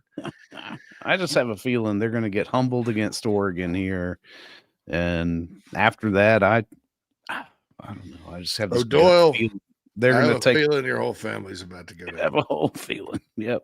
I got a feeling they're going to take 2 more losses after that Oregon loss. So certainly 9-3 Indiana. Does that make the playoff? Oh, it probably does. Let them play the Gamecocks in one of the Big Ten SEC bowls. The Gamecocks beat the crap out of them. God, that'd be hilarious. I don't know if they. I don't know. I have a feeling. Yeah, I don't even want to think about that. Nana's Porch chat box. Tyler says every team could use more 44s. Maurice Brown. Yeah, I that kid from Kentucky made a great tackle on the fake punt, but according to Beamer, he wasn't even supposed to be there. So, man, I wanted him to break that tackle so bad though, because he can. And he gets in there and mixes it up. And boy, did you saw the hit. The Todd Ellis call of his hit, where Todd starts talking about the guy looking for his kidneys, is if you lost a kidney. Whoa, great! They played like JB had that in the Pat segment today, and left the audio in there. Todd calling it is one of Todd's greatest hits ever. Like you can tell he's holding back the laugh at the beginning of the call. I was watching it on the SF Cocking YouTube account yesterday, just kind of getting my thoughts together about the game. And, I always go and kind of review those highlights, and always interested to hear the calls. And that was just when Todd does his the top 10 Todd calls of all time, that has to be on there. That was just so great. But I loved it. Maurice Brown got down there and did some things. And Tyler says 19's coming into his own. That's Vendrevious Jacobs, as well as 18. That's Brian Rowe. Brian started. You can't put 2 hats on the 8, 19, and 18. The throws will be there if the line gives 16 sellers time to throw. Agreed. Krager says LSU is struggling keeping their groceries down. Yeah, they're not. They have,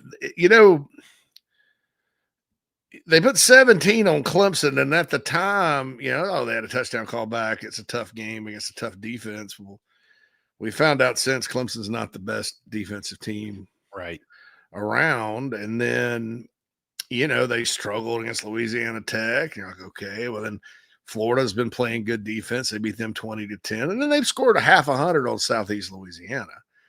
But then Ole Miss, now the last 2 weeks against Tulane, and it's teams from Louisiana, Tulane and LSU, Ole Miss has played really good defense. So maybe they're coming into their own. But Arkansas went up and down the field on them the whole game. Ole Miss. And so I don't know, I'm pretty sure that Ole Miss defense isn't as good as last year's, because last year's was special. But they do have some players. I just think LSU's not playing very well. They're not great at blocking. There's something going on with Garrett Nussmeier. He's not himself. They never had a great scheme to begin with, Good scheme. So I don't know. Brian Kelly, though, rallies his troops. Yeah, they're not going to be a pushover. And like you said, no, you're going to have to cross the 50 against this defense. It's the toughest challenge you've had thus far. Dude, I'll remind everybody, Carolina in 2012 was ranked 3rd in the country. LSU was 9th and had taken a loss to somebody, maybe Florida or something. And they had lost to Florida in the swamp to Muschamp's team earlier that year. LSU had a hard time scoring going into that game, although they had I think they had Jarvis Landry, Odell Beckham, Jeremy Hill on that team. Mm-hmm. And we're sitting there running the I formation, but they beat that Carolina team. And then in 2000, Carolina was 2-2 and coming off a big win against Auburn at home. And LSU was struggling. They were a struggling bunch. And it was Orgeron's second to last year, I guess. And Carolina went down there and got beat 52-24. So look, let's just not kid ourselves. Carolina hasn't beaten this team in 31 years. Yeah, the venue was a house of horrors, right? And they're still good. Oh, it's hard for everybody. Now, what if they kick it off at 3:30?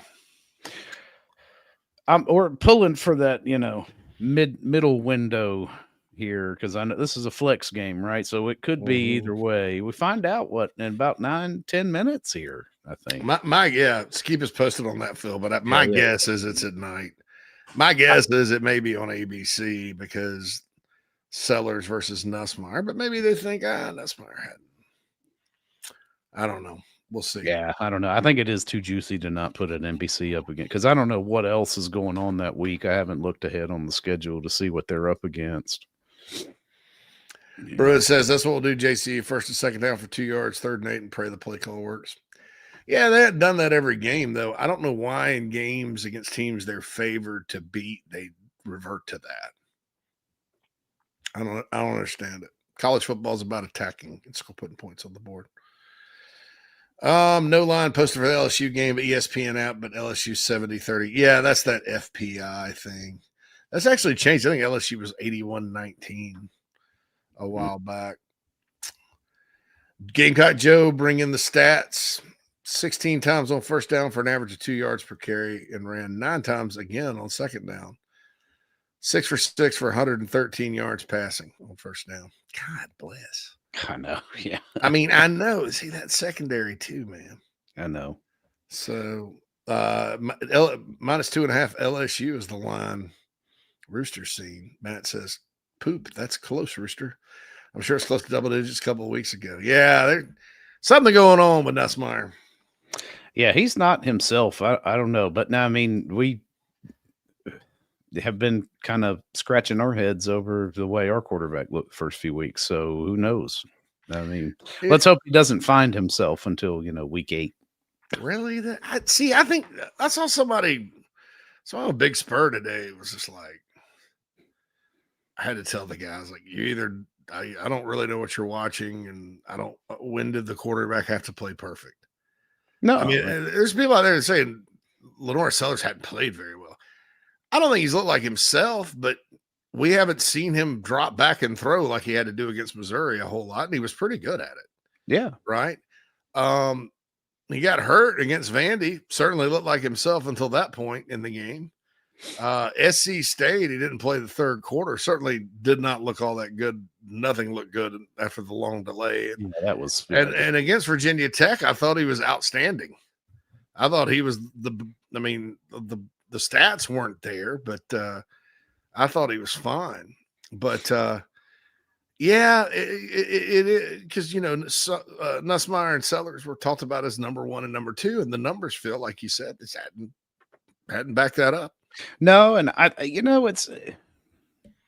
it's interesting. Like, we've seen all the great qualities of Lenore Sellers just at different times, right? It's never been all kind of in one game to put it all together. Like, now I think this past game against Kentucky was a good opportunity to kind of let all that shine out and come through. But at the same time, what I'd like to see against LSU is like the most complete performance, right? The running, the intermediate throws, a couple of shots down the field, break wide open in space and hit a long touchdown like he did when it was at home last year. I mean, there's plenty of things. Like, it's interesting. We've seen all the flashes and all of the high qualities of Lenore Sellers. We just haven't seen it all in one game yet. To the point that we're like, there it is. That's the number 1 pick to the common man. Now, the NFL scouts have already seen enough. Like, they know. Seems, yeah, they know what they're getting in Lenore Sellers. So he's going to be a very high pick, if not the number 1 overall pick. But we want to see it, through common lenses. They're going to have to call better plays too. I mean, I thought the play calling actually against Missouri was good because they said, all right, we're going to, on the pass game side of it, the run game, when you have your quarterback saying, well, they know what's coming. I guess the change there is just let him do whatever the hell he wants when he thinks that they know what's coming. Blake Baker is one of the best defensive coordinators in the country, and he's got players this year. It's not just Harold Perkins. They got Peyton. They got a kid from Florida. Their linebackers are good. Their secondary is elite. Yeah. Like this defense Carolina just played against Kentucky. They're not, let me just say this again so it's clear. They're not very good. Okay. Let's not get it twisted that Kentucky is like Kentucky. Good. The Kentucky defense they played last year was much better than this. Kentucky's better. They were better at running back, slightly better on offensive line. than last year. Not as good at receiver or tight end. They're not as good. And quarterback was about the same. You know, that kid struggled mightily. I think he's going to be good, though. He's a battler. He just got overwhelmed, and Clayton White was lighting him up like a Christmas tree. I mean, Clayton was sending dudes. You want to talk about game planning and play calling? He was in the zone with that, and that was good because they looked like they were having fun. But they're gonna have to call better. I mean, the whole offense. You try to do what you did against Kentucky, against LSU. Like I said, you're probably looking at getting shut out. Yeah, you're gonna have to. Now, I don't think that's gonna happen. No. I mean, I think I don't know. It was one of the weird things about this football team, man. It's like whenever they're in a game that they have control of, they kind of just want to gear it down, and and that could get you beat. Look at Missouri game last year, right?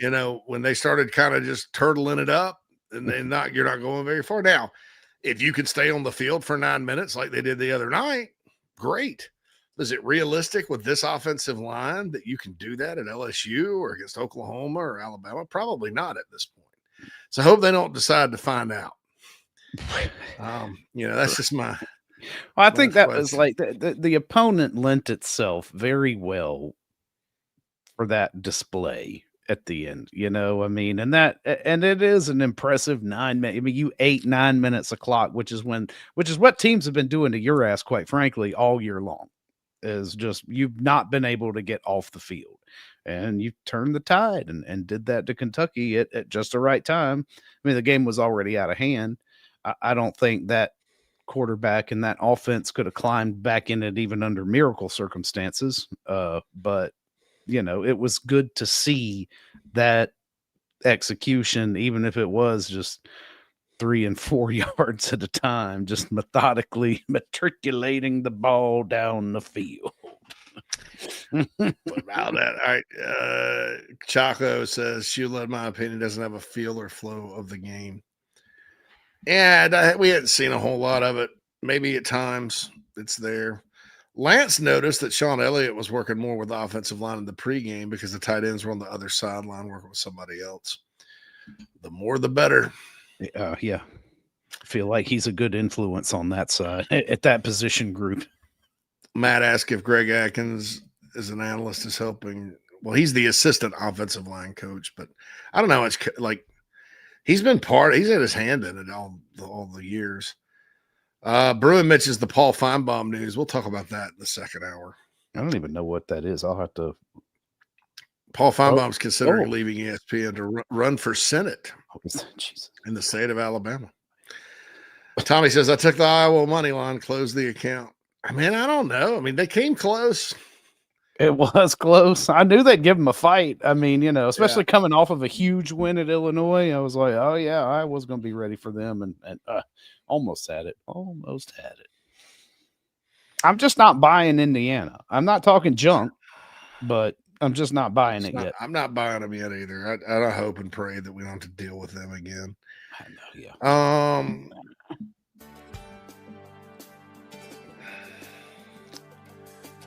All right, Matt's talking about Pittman.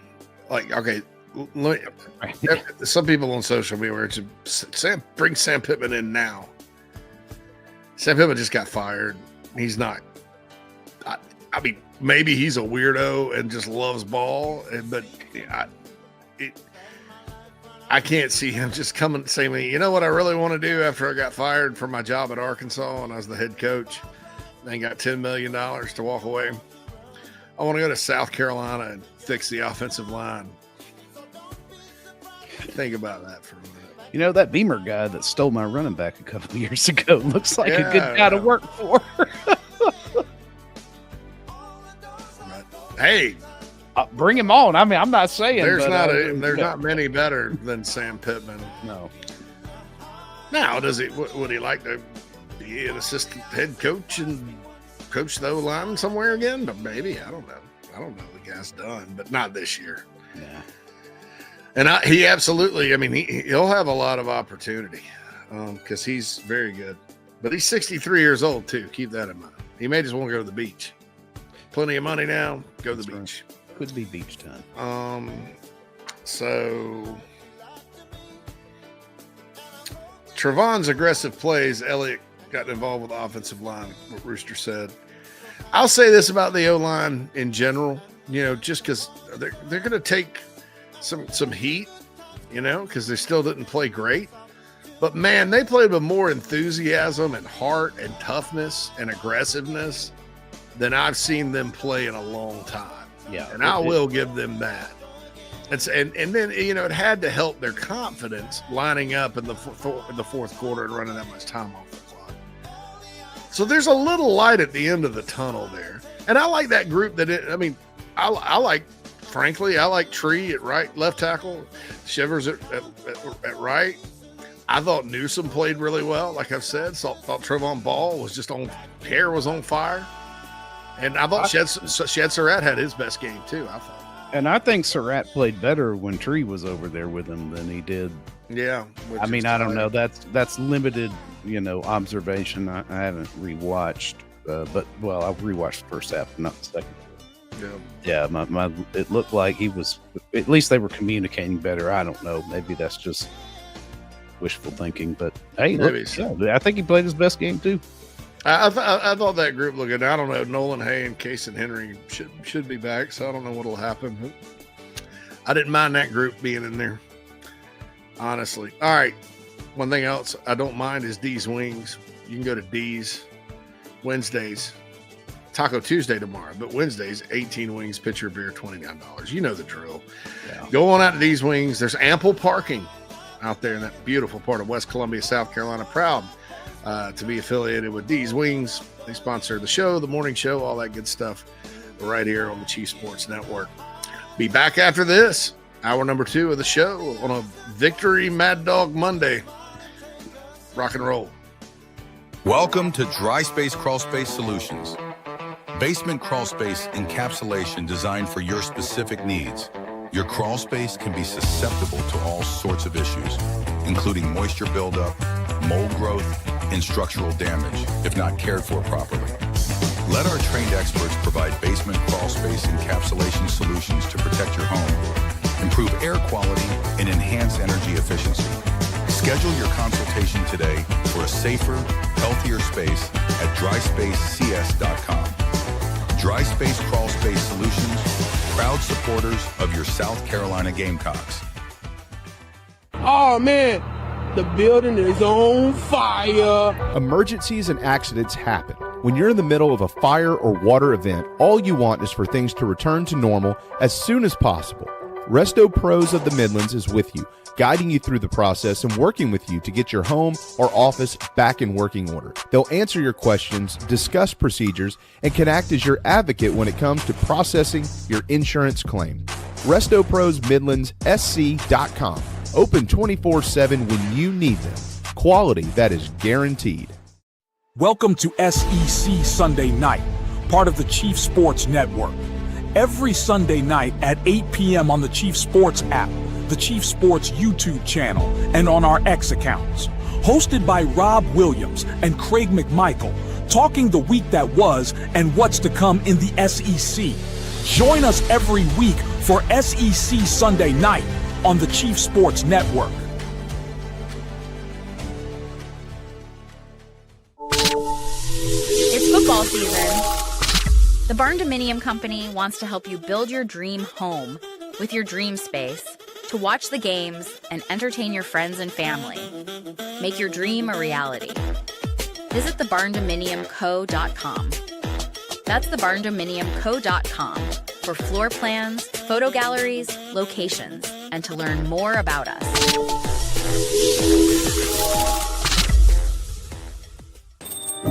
Morning, Carl. Usual? Yeah. Your oldest was in here the other day. Said the two of you took a trip down to my neck of the woods. How'd that go? You might as well give me one of those Carolina cars while you're at it. I knew I liked that one. Yeah. There you go, my friend. Thanks. Hey, Carl. Congratulations. See you tomorrow, ready? You bet. Jeffrey's got space and a touchdown. Can you believe it? Touchdown!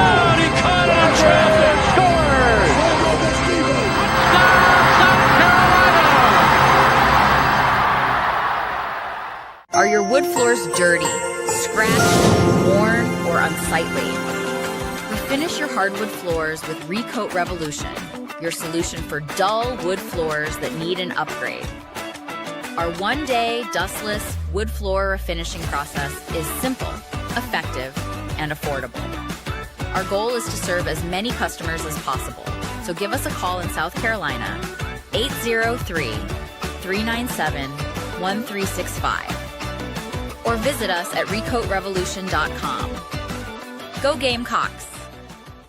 Welcome to Dry Space Crawl Space Solutions. Basement crawl space encapsulation designed for your specific needs. Your crawl space can be susceptible to all sorts of issues, including moisture buildup, mold growth, and structural damage if not cared for properly. Let our trained experts provide basement crawl space encapsulation solutions to protect your home, improve air quality, and enhance energy efficiency. Schedule your consultation today for a safer, healthier space at dryspacecs.com. Dry Space Crawl Space Solutions, proud supporters of your South Carolina Gamecocks. The Aventon Adventure 2 takes the same basic design as the original Aventon Adventure, making it an adventure bike designed to take you places that typical roads just don't reach, allowing you to ride whatever terrain you want based on your whims of the day. Look at what you're getting: hydraulic disc brakes, torque sensor for responsive pedal assist, great LED lighting, suspension, a beautifully welded frame with excellent build quality, included rear rack, included fenders. The list just keeps going on. Visit electricbikescharleston.com for more. Hey Gamecock Nation, my name is Kyle, longtime listener of the show and avid golfer. I wanted to take my game to the next level, but let's face it, golf is a hard game to learn on your own. I heard the ad from McKellar Enterprises and reached out to the owner and former Gamecock golfer Meredith Taylor. In just 2 months of working with Meredith, I shot my lowest round ever, and I've never felt more confident in my golf game.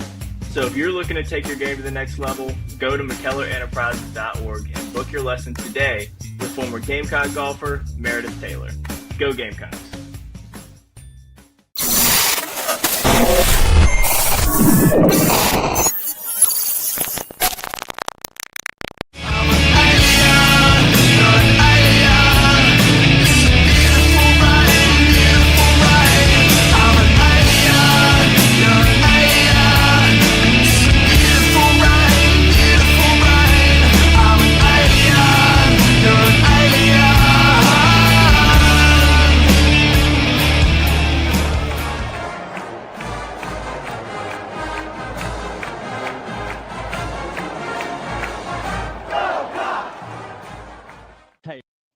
I'm Chris with No Tech. I'm here to check the flux capacitor. I'm Chris with No Tech. I'm checking the flux capacitor. You're fine. Okay, thanks. Love you. Hey, I'm Chris with No Tech. I'm here to check the flux capacitor. I'm Chris with No Tech. I'm checking the flux capacitor. You're fine. Okay, thanks. Love you. You're fine.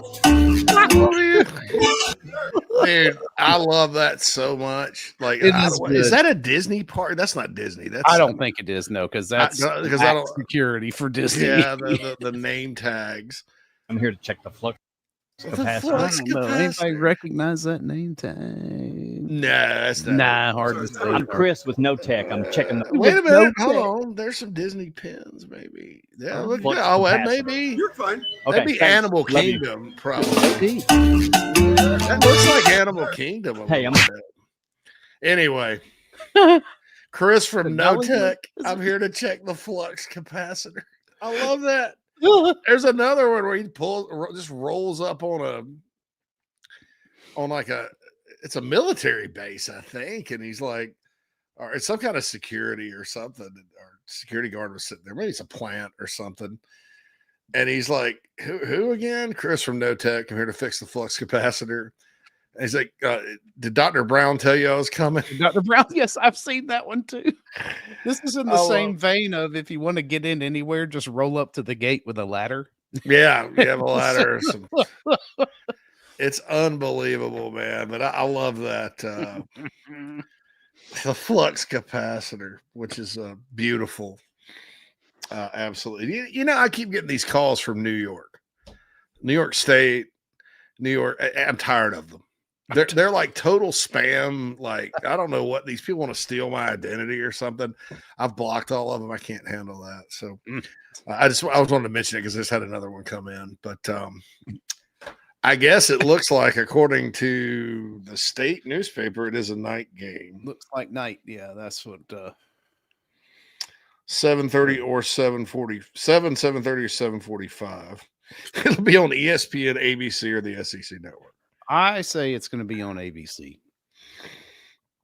Because when you look at what is available, unless, I don't know, what's Auburn's schedule next week?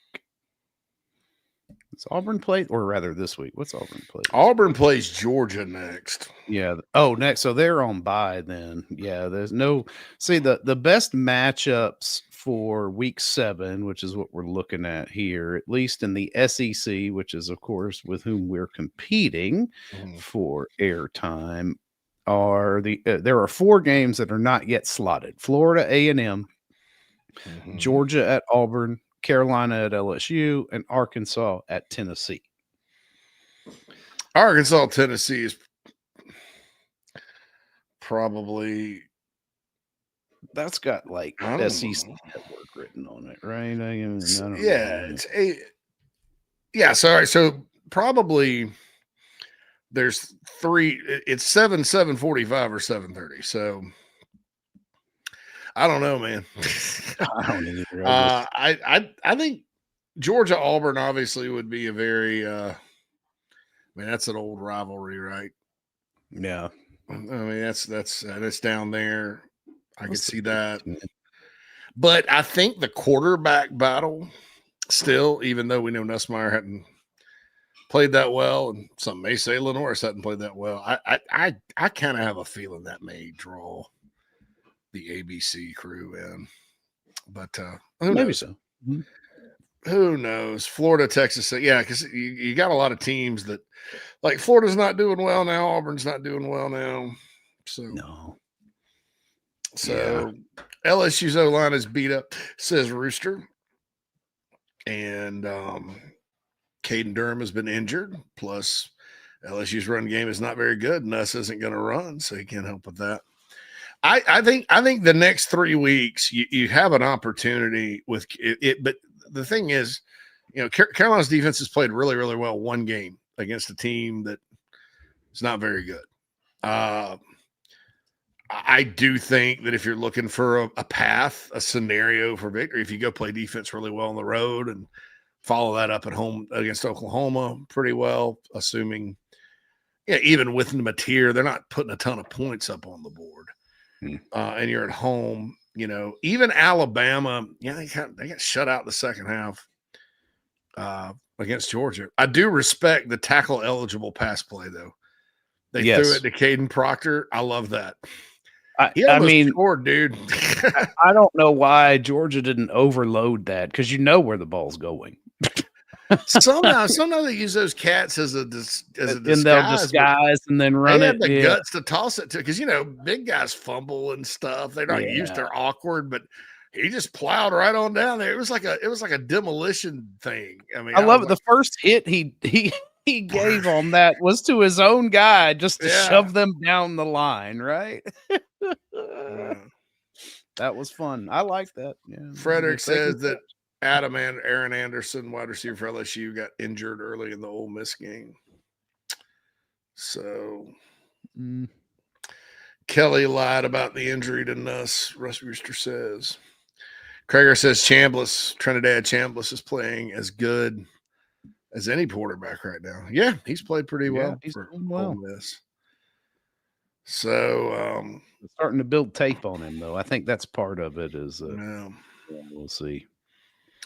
Paul McJunkin says, we forget Sellers only played 16 games with 2 offensive coordinators. Yep. He's just going to have to carry the team and keep rocking and rolling. Just give him the freedom to do it.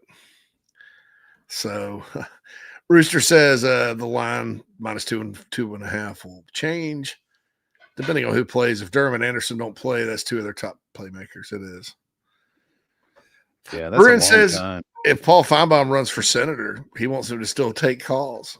Hey, Paul, you gonna fix these roads or what?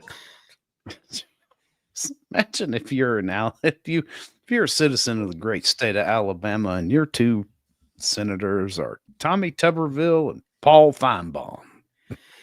Vegas Insider has an LSU minus 3.5 per Rooster. Well, Tuberville's running for governor. Oh, is he giving up his Senate seat to run for governor? Yeah. So I don't know, man. Their governor, they had this kind of older lady, K something. Oh, I think, yeah. What was her? She's different. Kay Ivey, I think. Yeah. Was her name. It's like somebody's grandmother. I'm the governor of Alabama. Aren't you? Bless your heart. Bless your heart. So, anyway, Matt says Beamer has gotten his share of former head coaches. Talking about the Sam Pittman thing. Yeah, I mean, look, maybe next year. Yeah, I mean, maybe next year. I don't see it being immediate. I could see him coming here, but I don't see it this year. It's not going to happen this year. No. But, yeah, one of the worst takes I've ever seen was on the Big Spur today. I'm not calling this poster out or anything because look, as I said last week, everybody's just looking for answers, and that's fine. No Sam Pittman, he said. Beamer's got too many former head coaches.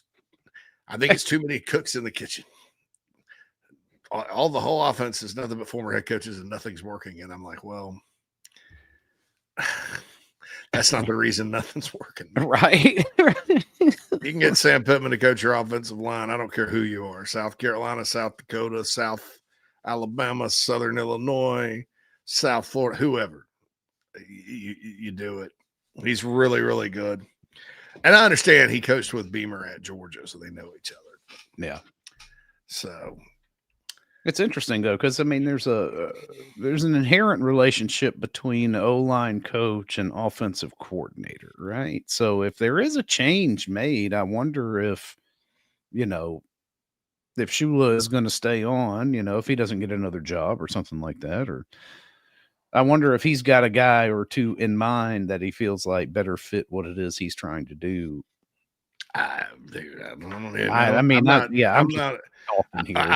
We'll see what he's trying to do. I mean, the next few games are going to tell the tale, right, of what he's trying to do. So we'll see. Because I don't know. I mean, it's this still seems like they're bunching too many people around the ball. I don't know. Yeah.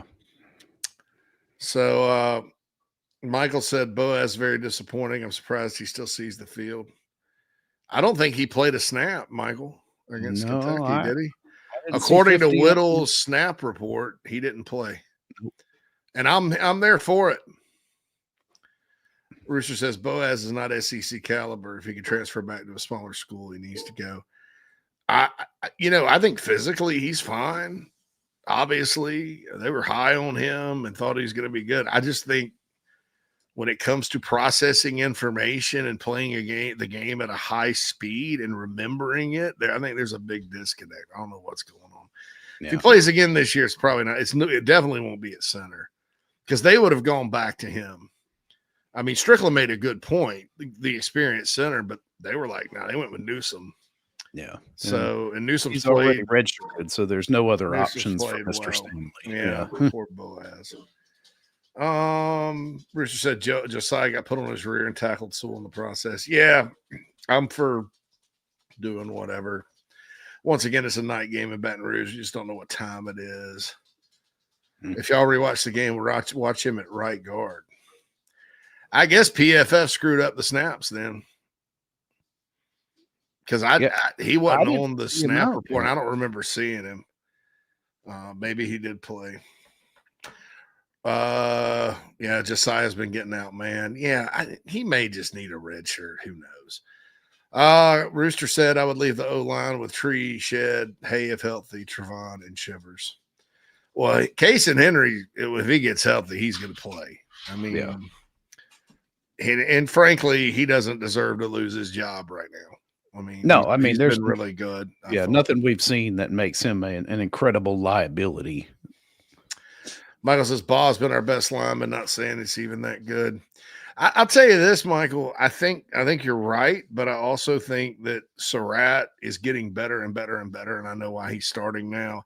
I think Newsome the last 2 games has held his own. That's a tough position to be put in. And I think the backup tackles, Shivers and Tree, have actually played. They've played better than the other guys. None of these guys are perfect, and all it takes is one screw up for the whole line to look like butt. But you know, there's got to find some silver linings, right? You know, so yeah. Some people are like, nah, none of that. I was like, yeah. Brent says, I've always been a believer you let the OC bring in his own O-line coach. I know that doesn't happen a lot, but I like that route. Well, I've seen that work out too, and it's the OC's buddy, and he sucks. Right. Yeah, I've seen that happen a bunch too, and they're like, well, I'm bringing my own O-line coach, and the guy's just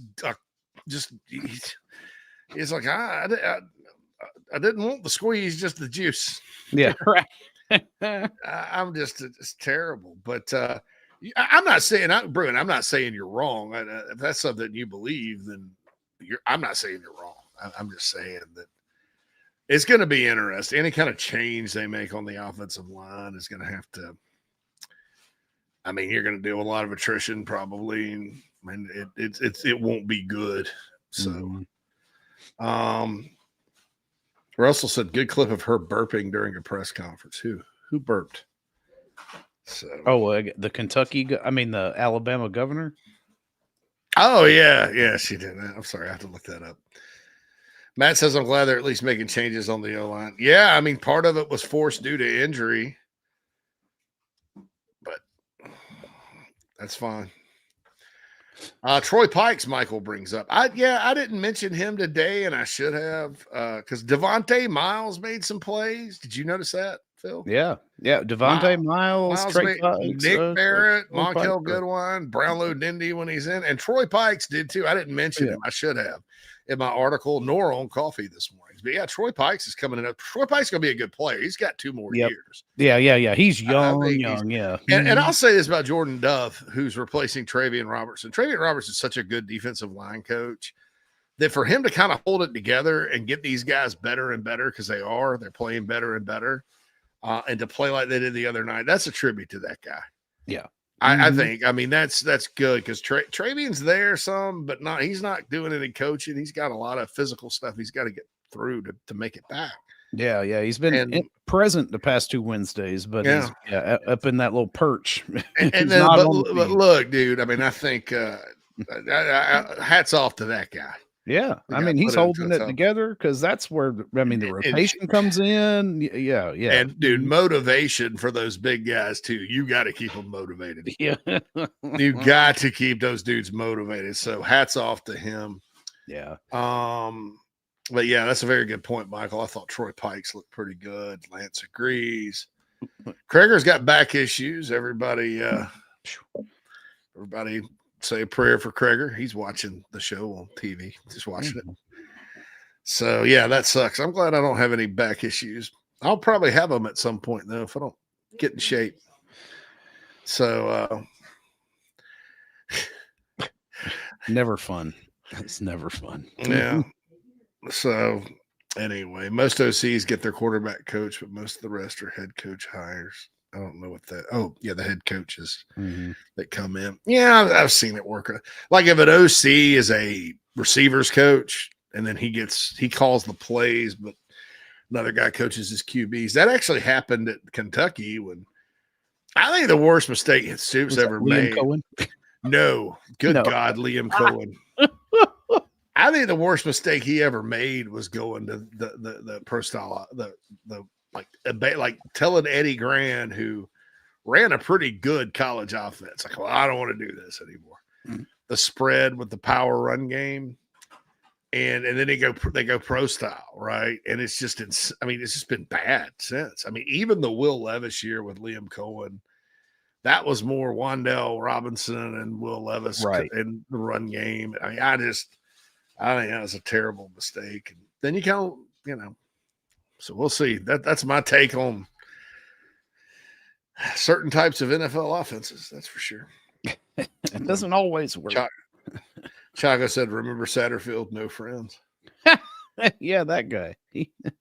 He had to take what was there because nobody would come with him. Satterfield, man, he got the golden parachute, dude. The corn colored parachute right. out there, maze, unreal. So, gosh, did they play that? That's it. They were. Off. I hadn't seen it. I didn't see a Nebraska score. Yeah, they must have been off this week. There's lots of interesting scores this past weekend, but not. The worst one was Notre Dame against Arkansas. As far as which SEC team looked terrible. I mean, Notre Dame's defense finally showed up, and Arkansas's defense. I just, man, Travis Williams was their D coordinator. And they had the one, and this is how bad Nico is, the quarterback for Tennessee. Remember last year when Arkansas stopped Tennessee and held them to 14 points and beat them 19-14 at home? And everybody started raving about Travis Williams, their D coordinator. Travis from Columbia. Yeah. Played at Auburn, but from Columbia. Good dude. And hopefully when he gets another crack at it, it's better, but not very good calling defensive plays or not a very good year. And all that. But he was fired with Deke Adams. Well, there's your first mistake. That guy could have told y'all that story. I don't know how that guy kept getting jobs, man. But and fired him. But I hope. But everybody was glazing Travis Williams last year because Arkansas shut down the Mighty Vols and Mighty Nico, right? Because at the time, Tennessee had played nobody and scored 50-something points. And then they're like, oh, it's a huge upset. And he's a rising star. And then their defense got worse and worse and worse. And then this year, they just couldn't stop anybody. Nope. And so that was terrible. I don't know. Mike was talking about who takes the Arkansas job. I would see if Gus Malzahn wants it, but here's my question, Phil, about the Gus bus. Because that's his dream job. And, the dream was to be in Arkansas because he's an Arkansas guy. Yep. But my question is this. Why did he leave UCF? And are the reasons that he left UCF going to be applicable to what's going on at Arkansas, like leading a program? Is he now the OC at Florida State just because he just wants to dial them up and call plays and wants nothing to do with the recruiting part of it or anything like that? He's looking for the more simple life, right? I mean, some of these guys, it is a lifestyle choice. I mean, just look at Sean Elliott. That was about all he could talk about was time with his family, things like that. It was a lifestyle choice for him to come to Carolina and give up the Georgia State job. So maybe Malzahn found himself in the same situation. He was like, you know what? This new era of football, I don't want to deal with it. I still want to be around it. I'm okay with recruiting, but if I limit my, scope down to what it is that I do best, then I could probably live a more balanced and happier life. Which, I mean, listen, there's a lot to be said for that, man. A lot. And Malzahn got how many millions to just walk away? True. I mean, and Scott Frost needed a home from Auburn. I mean, I don't know that that's going to work out. I don't know either. It'll be interesting. I'm until they hire somebody else. I feel like Petrino's the guy. It felt that way when they brought him in last year. Yeah, okay, we need some more, offense to get things moving. But I don't think you bring somebody like that in to not have them there. And Lashley, I get. I don't know. I wouldn't want Arkansas to be my first big power job. Well, what you got to understand though, people have to understand. Rhett's from the Malzahn coaching tree. He was a quarterback at Arkansas after playing Springdale for Gus Malzahn. And he coached at Springdale for Gus Malzahn. And went to Arkansas with Gus Malzahn and was at Auburn with Gus Malzahn and Cam Newton. So I don't know. I'm sorry. He played, I guess Gus was the coach at Shiloh Christian at the time. But anyway, so maybe you hire Gus Malzahn by hiring Rhett Lashley. So, well, there you go. So I don't know. So we'll see what happens there. It's just one of those things. So, but Rhett's 31-14 at SMU. That's a good record for there, and he's after Sonny Dykes left to go to their rival, he which is the biggest FU ever. He stabilized the ship, went to the New Mexico Bowl, the Fenway Bowl, and then the college football playoff. So, and then talk smack about the SEC. And then talked all that junk, right? Yeah. Well, so I don't know. Ben Arbuckle from Oklahoma floating around some head coaching jobs. Yeah, Rooster, he was on a list I saw for Oklahoma State. Man, there's a lot of jobs open right now. Probably going to be more. Yeah, something tells me there's going to be even more. Michael says people at UCF are mad because he let Dylan Gabriel walk because they wouldn't pay him. Look, man, they don't have the UCF. Anyway, Michael asked what Jimbo's going to do. I have a theory about that. I think he's coming back. I wouldn't hire him. I would wouldn't not either, do it. but I think somebody's going to be smart or somebody's going. Up. Some athletic director is going to bite on that. Rooster said Jimbo to Virginia Tech. I could definitely see that. Yes, I could too. The Queen of the Cocks and his Kentucky family. I thought about you this weekend, man. Promise you that Stoops is done. Big Blue Nation is tired of him. And unfortunately for the Gamecocks, John Summerall from Tulane's probably going to be the guy. That's what's frustrating for some Kentucky football fans. You got an alum at Tulane kicking butt, and he kicked butt at Troy. Now, what if Auburn opens? Do you go to Auburn or Kentucky? I don't know. Auburn, if it were me. Cool. All right, we got to hit our final break here on the show. Monday edition Nana Sports Chat Box is lit today. Everybody's fired up about it. I'll be back with more on the game. Bruin has an interesting point about Will Muschamp. I'll shed some light on that. And so we'll be ready to rock and roll. Final segment coming up after these messages. Hey, this is Cornbread Cowboy, and you're listening to the show. We'll be right back.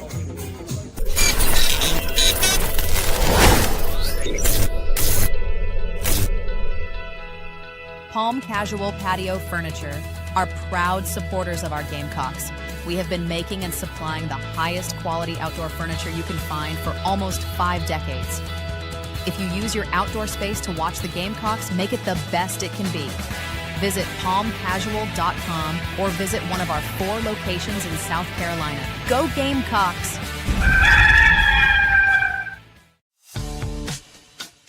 The Aventon Adventure 2 takes the same basic design as the original Aventon Adventure, making it an adventure bike designed to take you places that typical roads just don't reach, allowing you to ride whatever terrain you want based on your whims of the day. Look at what you're getting. Hydraulic disc brakes, torque sensor for responsive pedal assist, great LED lighting, suspension, a beautifully welded frame with excellent build quality, included rear rack, included fenders. The list just keeps going on. Visit electricbikescharleston.com for more. It's football season. The Barn Dominium Company wants to help you build your dream home with your dream space to watch the games and entertain your friends and family. Make your dream a reality. Visit thebarndominiumco.com. That's thebarndominiumco.com for floor plans, photo galleries, locations, and to learn more about us.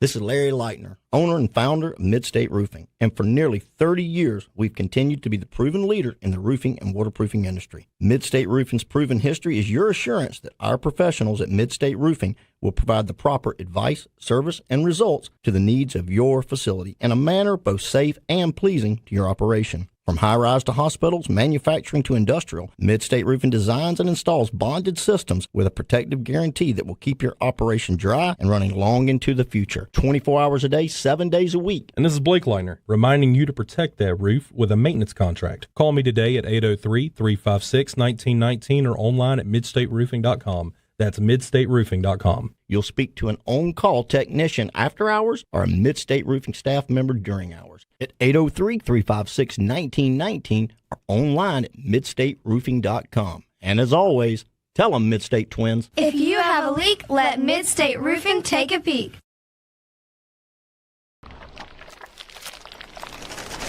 Watch JC and Morgan every week on the Chief Sports Network.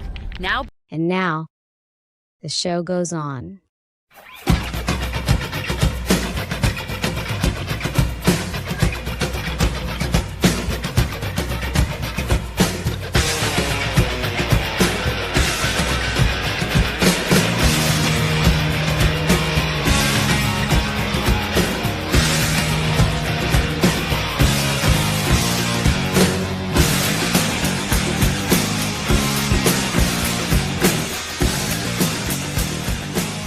Welcome back, everybody. Final segment of Inside the Gamecocks, the show here on a Mad Dog Monday, coming off of a big win against Kentucky, heading into the bye week, and then off to LSU. Been talking about some of the coaching stuff around some coaching speculation around the SEC, as we've seen our first SEC coach go down in Sam Pittman in Arkansas.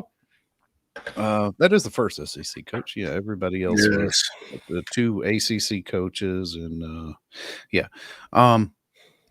so 3 or 4. How many do you think new head coaches is the SEC gonna see next season, JC? I think it's 3.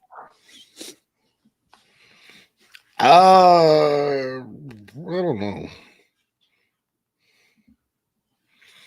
I think somebody will stand pat because there'll be 3 other ones. Yeah. And they're just like, ooh, man, the pool's getting thin. Yeah. I don't know. With Auburn specifically, man, I don't know what to think because, they should have never hired Brian Harsin. That was just not a good fit. Brian Harsin never should have taken that job. It was a situation where the AD there at the time and the president, because it was such a weird – as after COVID, there's a lot of weird stuff going on. Yeah. They fired Malzahn after a 6 and that dude won 6 SEC games in 2020. 6. I know.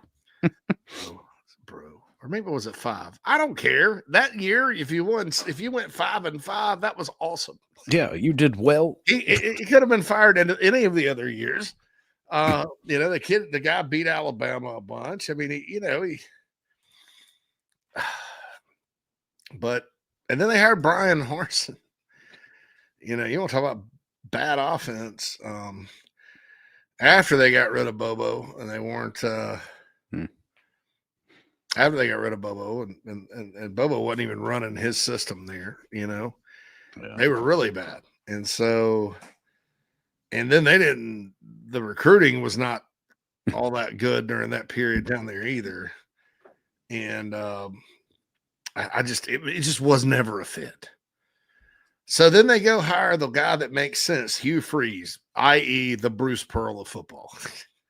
Right? The Bruce Pearl of football. He did something, and they hired him. And that I thought that was a slam dunk. I was like, well, Auburn's going to be back. And here we are. Now, in fairness, they had back-to-back road games at Oklahoma and Texas A&M, dude. I know. They lost 1 by 7 and 1 by 6. Now, he has the highest odds of getting fired. Now, I wouldn't fire him because he lost by 7 and was robbed in that game. Right. So, Yeah, You it's know? just but if you have too many extenuating circumstances, they all look like excuses. Well, no. Here's why I would probably move on. His body language is awful. It really, and he looks miserable, and he looks tired and like just beaten down, dude. And that's not the Hugh Freeze we all remember from Ole Miss and Liberty, is it? No. Oh, he looks like he's being compelled to stay, which is really weird, Yeah, like right? It's like, dude, it's like I've been trying to get out, but they won't let me go. Let me go. Rooster says in the chat box, Auburn should hire Dan Mullen next. So they'll go through all the retreads. Auburn's a great job. It's just they're kind of like Florida, where in Tennessee was for a while, where they're kind of playing coach roulette right now. Yeah. And, letting Gus go in hindsight was a big mistake. They shouldn't have done that. And I think Gus not going to Arkansas in 2017 was probably another mistake on his part. But it lasted 4 more years or whatever. But then you replace it with Brian Harsin because you let your foolish AD, who was a moron, make the hire. What they did was Auburn wanted to install Kevin Steele as the head coach, right? Because Kevin was the D coordinator. Right. Let's just install Kevin Steele. And they do what they always do. And they actually pick your staff for you. Gene Chizik, this coach, let's go get Mike Bobo. We'll go to this, go to that. And they did the same thing for Harsin when he got there, which was weird. But that's what they were going to do, just install Kevin Steele. And that's what the boosters wanted to do. But then the AD and the president were like, no, we're going to have a national coaching search. Right. A big nationwide coaching search. All right. Yeah, I'm like, just don't hire the guy from Boise State. We're going to do it ourselves. And they sure did. Yeah. So I know. And then, but like nobody in the country nobody at Auburn would have not hired Hugh Freeze at the time. Why not? He won at Ole Miss. He beat Alabama. He had a crazy good record at Liberty. I mean, the guy was won. That's right. He's a winner. And won at Arkansas State. I mean, that was I don't know what's going on because he just looks miserable and has ever since he took the job. It really is bad. Like he just looks like it's wearing on him. Like they've got pictures of him doing something he's not supposed to, and they're like, "You're going to stay." Queen of the Cocks being blackmailed to stay at Auburn. Queen of the Cocks thinks Gus should go back to Auburn. I don't know, man. I don't know. All this going back. I don't. Don't go back. God, if Auburn has Gus Malzahn and Arkansas has Bobby Petrino, wow, it's gonna feel like a time warp. Queen of the Cox says Jamie Chadwell's probably sniffing around too. Carolina can't keep him in the back pocket forever. Man, if something happened to Beamer tomorrow, I think it's less than 50% that Chadwell will get the job. Just hate to inform you, Jamie Chadwell fans, about that, but there's a new AD in town. Be interesting. Probably going to be if there's ever a change at Carolina, and I hope there's not for a long, long time. Right. Don't get me wrong; they're fun, they're good for business, but I hope there's not. I just want this thing with Beamer to work out. We all do, okay? And I think so far so good. If you look at the big picture, I know whatever's frustrating right now, but if there's a new AD, there's going to be a consulting group that's what probably picks the next coach at Carolina. You're gonna outsource. Just to let you know, that's probably, so who knows? But Florida fans would melt down if Mullen went to Kentucky. See, to me, if I'm Kentucky and I don't get Summerall, which would be like, that would be tough because that's your guy. Yeah. Not coming back. But it's Kentucky football. He played there. He knows the job. He knows Mark Stoops is the best coach they've ever had since Bear Bryant. Bear Bryant coached a long time ago. Jerry Claiborne did some good things there too. Rich Brooks kept her head above water, but He's absolutely the best, and you see, it's like you can't. It's not sustainable, right? Yeah, you can have a few years, but you can't have it all, right? Yeah. Queen of the Cock says, I haven't chanted for him, but I know that's the noise. Yeah, a lot of people making that noise. If I had to make a hire tomorrow, I'd want a proven Power 4 head coach. It's hard to get, my friend. Like proven Power 4 head coaches just don't. Now, these days, the SEC money versus other money, maybe you do it. Maybe a place like a Matt Campbell. Matt Campbell's name's starting to pop up yet again. And he'd be a damn fool not to leave this time because he left a lot of money on the table last time. If you like if I'm Arkansas, Matt Campbell's like my first call. Nobody recruits basically the same foot. I mean, they're not that far apart geographically from a recruiting standpoint, right? Like you can make easy flights from the same area. So if you can attract some of those, itch, bitch, and skis out of the Midwest, then you'll be rolling. Rooster said if something happens to Beamer, it would be Sonny Dykes' job to turn down. I doubt it. I don't think Sonny Dykes can win in the SEC. Yeah, I wouldn't. He wouldn't be that high. I don't think he can win in the Big 12 as big as they want to win out there. I mean, the one great year, and they've been you're doing what you're doing now with Gary Patterson. You had one great year. Nothing says he couldn't have had that same year, although a lot were the transfer portal. So, but I understand because when Spurrier was here, everybody thought Gary Patterson would be the next coach because the AD came from TCU. And sometimes that happens, when the Strickland at Florida hired Mullen away from his old job. So we'll see what happens. Michael says Beaver just needs to spend some money on a legit offensive coordinator. I don't know, man. We'll see what happens. Matt Campbell is Michael's first call at any job. Daryl asked if Kentucky could buy out Stoops and have money to hire Summerall. Yes.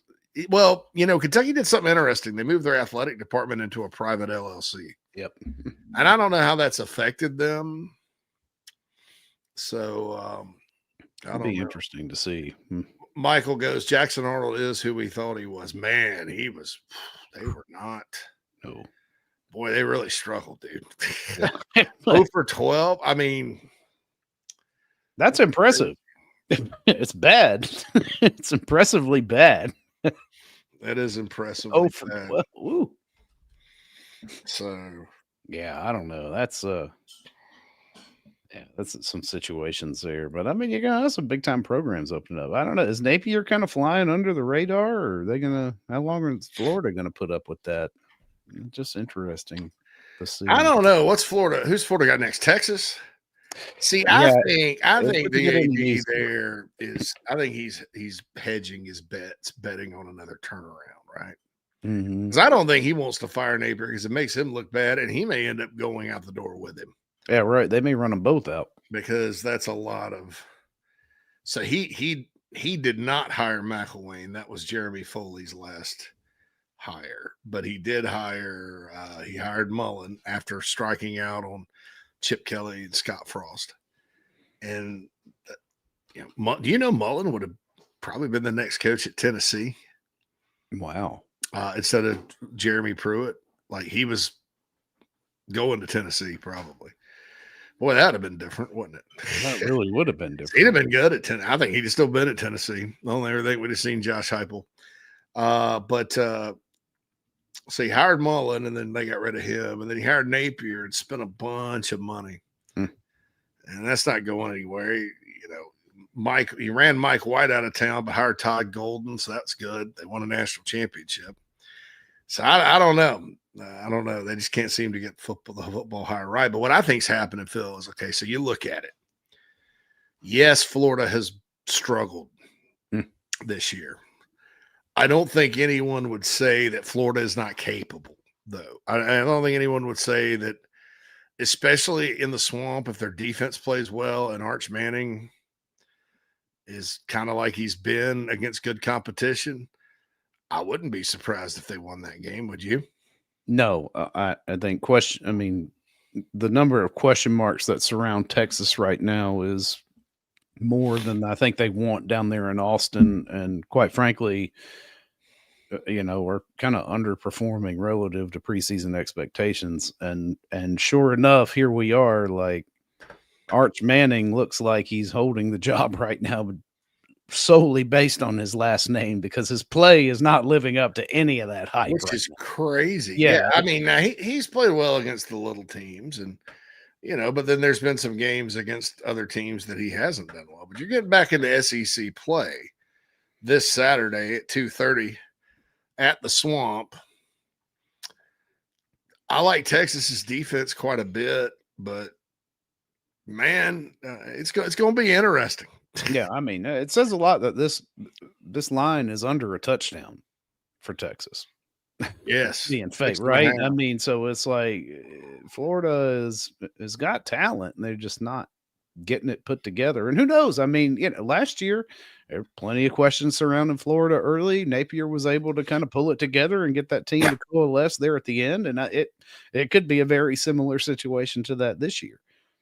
And the pull to keep him may be stronger because there are this glut of Power 4 openings right now. I mean, there's a lot of open jobs right now for it being week 5. Oh God, yeah, no doubt. So I don't know. Kind of a light schedule in the SEC this weekend. Kentucky at Georgia. Yeah. At noon, 3:30, Vandy at Alabama on ABC. Game day is going to be in Tuscaloosa. How about that for the Vanderbilt game? But Vandy's undefeated and somehow still only ranked 16th. I feel like they're going to get crushed in Tuscaloosa this weekend. A lot of people think that. I don't know. We'll see. I'm not ready. You got to be man enough, baby, to go into Tuscaloosa and win. That's true. I can't believe Kentucky's got to turn around and play freaking Georgia, a wounded Georgia team. That's another one that I feel like they're going to get just eviscerated as well. One of the worst teams in America, Kent State, is at Oklahoma. It'll be a good game for Hawkins to get going. And this is Mississippi State, Texas A&M's interesting to me. Mike Elko was talking all kinds of smack about we're 4-0 for the first time ever. We held these guys to 0-12. Texas A&M's defense actually played really well against Auburn. Auburn did a lot to help them. Offense was kind of clunky, but 16-10, you take that. I mean, it was something. But Mississippi State, they're different. Yeah, they're gonna go in there and go a million miles an hour and try to throw it all over the yard and run it and tempo you to death. So I'm curious to see. Yeah, Auburn only had 9 first. I'm sorry, they were 0 for 13 on third down, 0 for 2 on fourth, 0 for 50. Dude, that's a bad number. Yep. They only had 177 yards. Wow. That's something else. A&M at least had a turnover or a pick. So I guess that. Yeah, it's Auburn's defense was a resilient bunch, I would imagine. So, but yeah, A&M's defense has been up and down this year. But I mean, if they continue to trend like they are, they're still really good, and they're really good on offense. But if A&M's, what you want now, I think, if you're Carolina, is for every team left on the schedule to kind of just be okay on offense. You don't want any teams that are just going to score on everybody, including your defense. And then, you don't really have the firepower to match it because it is what it is. Yeah. It's got to get better. So, Gamecock Joe says, drive at the end of the shows how conservative Beamer wants the offense to be. We should have easily scored quick. Be nice to see the offense score back-to-back drives for once this year. Joe, I think this offense is getting conservative. They're trying to force the issue sometimes when they shouldn't with the run game, especially in games they've won. I don't think that's Beamer's dream, is to have that type of offense at the start of games. I think the point he keeps trying to make, because he said it a few times on about 4-minute offense and stuff, so many times, like you're up in a game late and you can't get a first down, and then you give it back to the other team and they score. I saw it against the Bears blocked the field goal yesterday. You see it in the NFL all the time, and you see it in college football too, but it's hard in college, I think, for teams to kind of run all that clock, But if you get a couple first, if you're able to line up and do that, it's helpful. I think that's more of it. I'd be stunned if the big plan is let's get in 14 personnel and hand it to our running back over and over. I don't think it's going to be a winning recipe.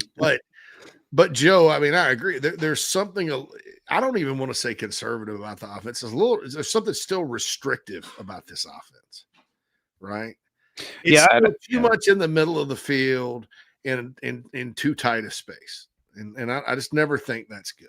No, I mean, it was interesting, like on the quarterback draw play where they had the 4 wide receivers over, or the 4, guys over there on the wide side of the field, and they even called it on the TV call. It was like, oh, yep, quarterback draw here is what I think. Yeah, Jordan Rogers in one of his more prescient moments decided to make. I don't ever listen to that guy. Yeah, not my favorite either. I saw some message board stuff on him. Mr. Comedian Tom Hart. Oh my goodness, a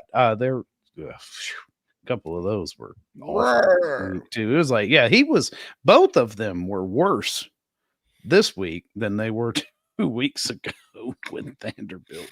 Watch him be in Baton Rouge. Now, come on, that's that's why I want. Yeah, I love Cole. Awesome, yeah. He makes that crew, dude. Yeah, but let's hope we're on ABC or ESPN. That way we don't get the nice Sean McDonough game. Yeah, a little McDonough action. Although Kai Kroger's gone now, so maybe he's not as good a luck. All right, we got to wrap things up, folks. A win's a win. Like I said about the offense, I'm not going to sit here and bitch about the offense for 2 weeks. No, not going to do it. I'm not going to look too hard at a win.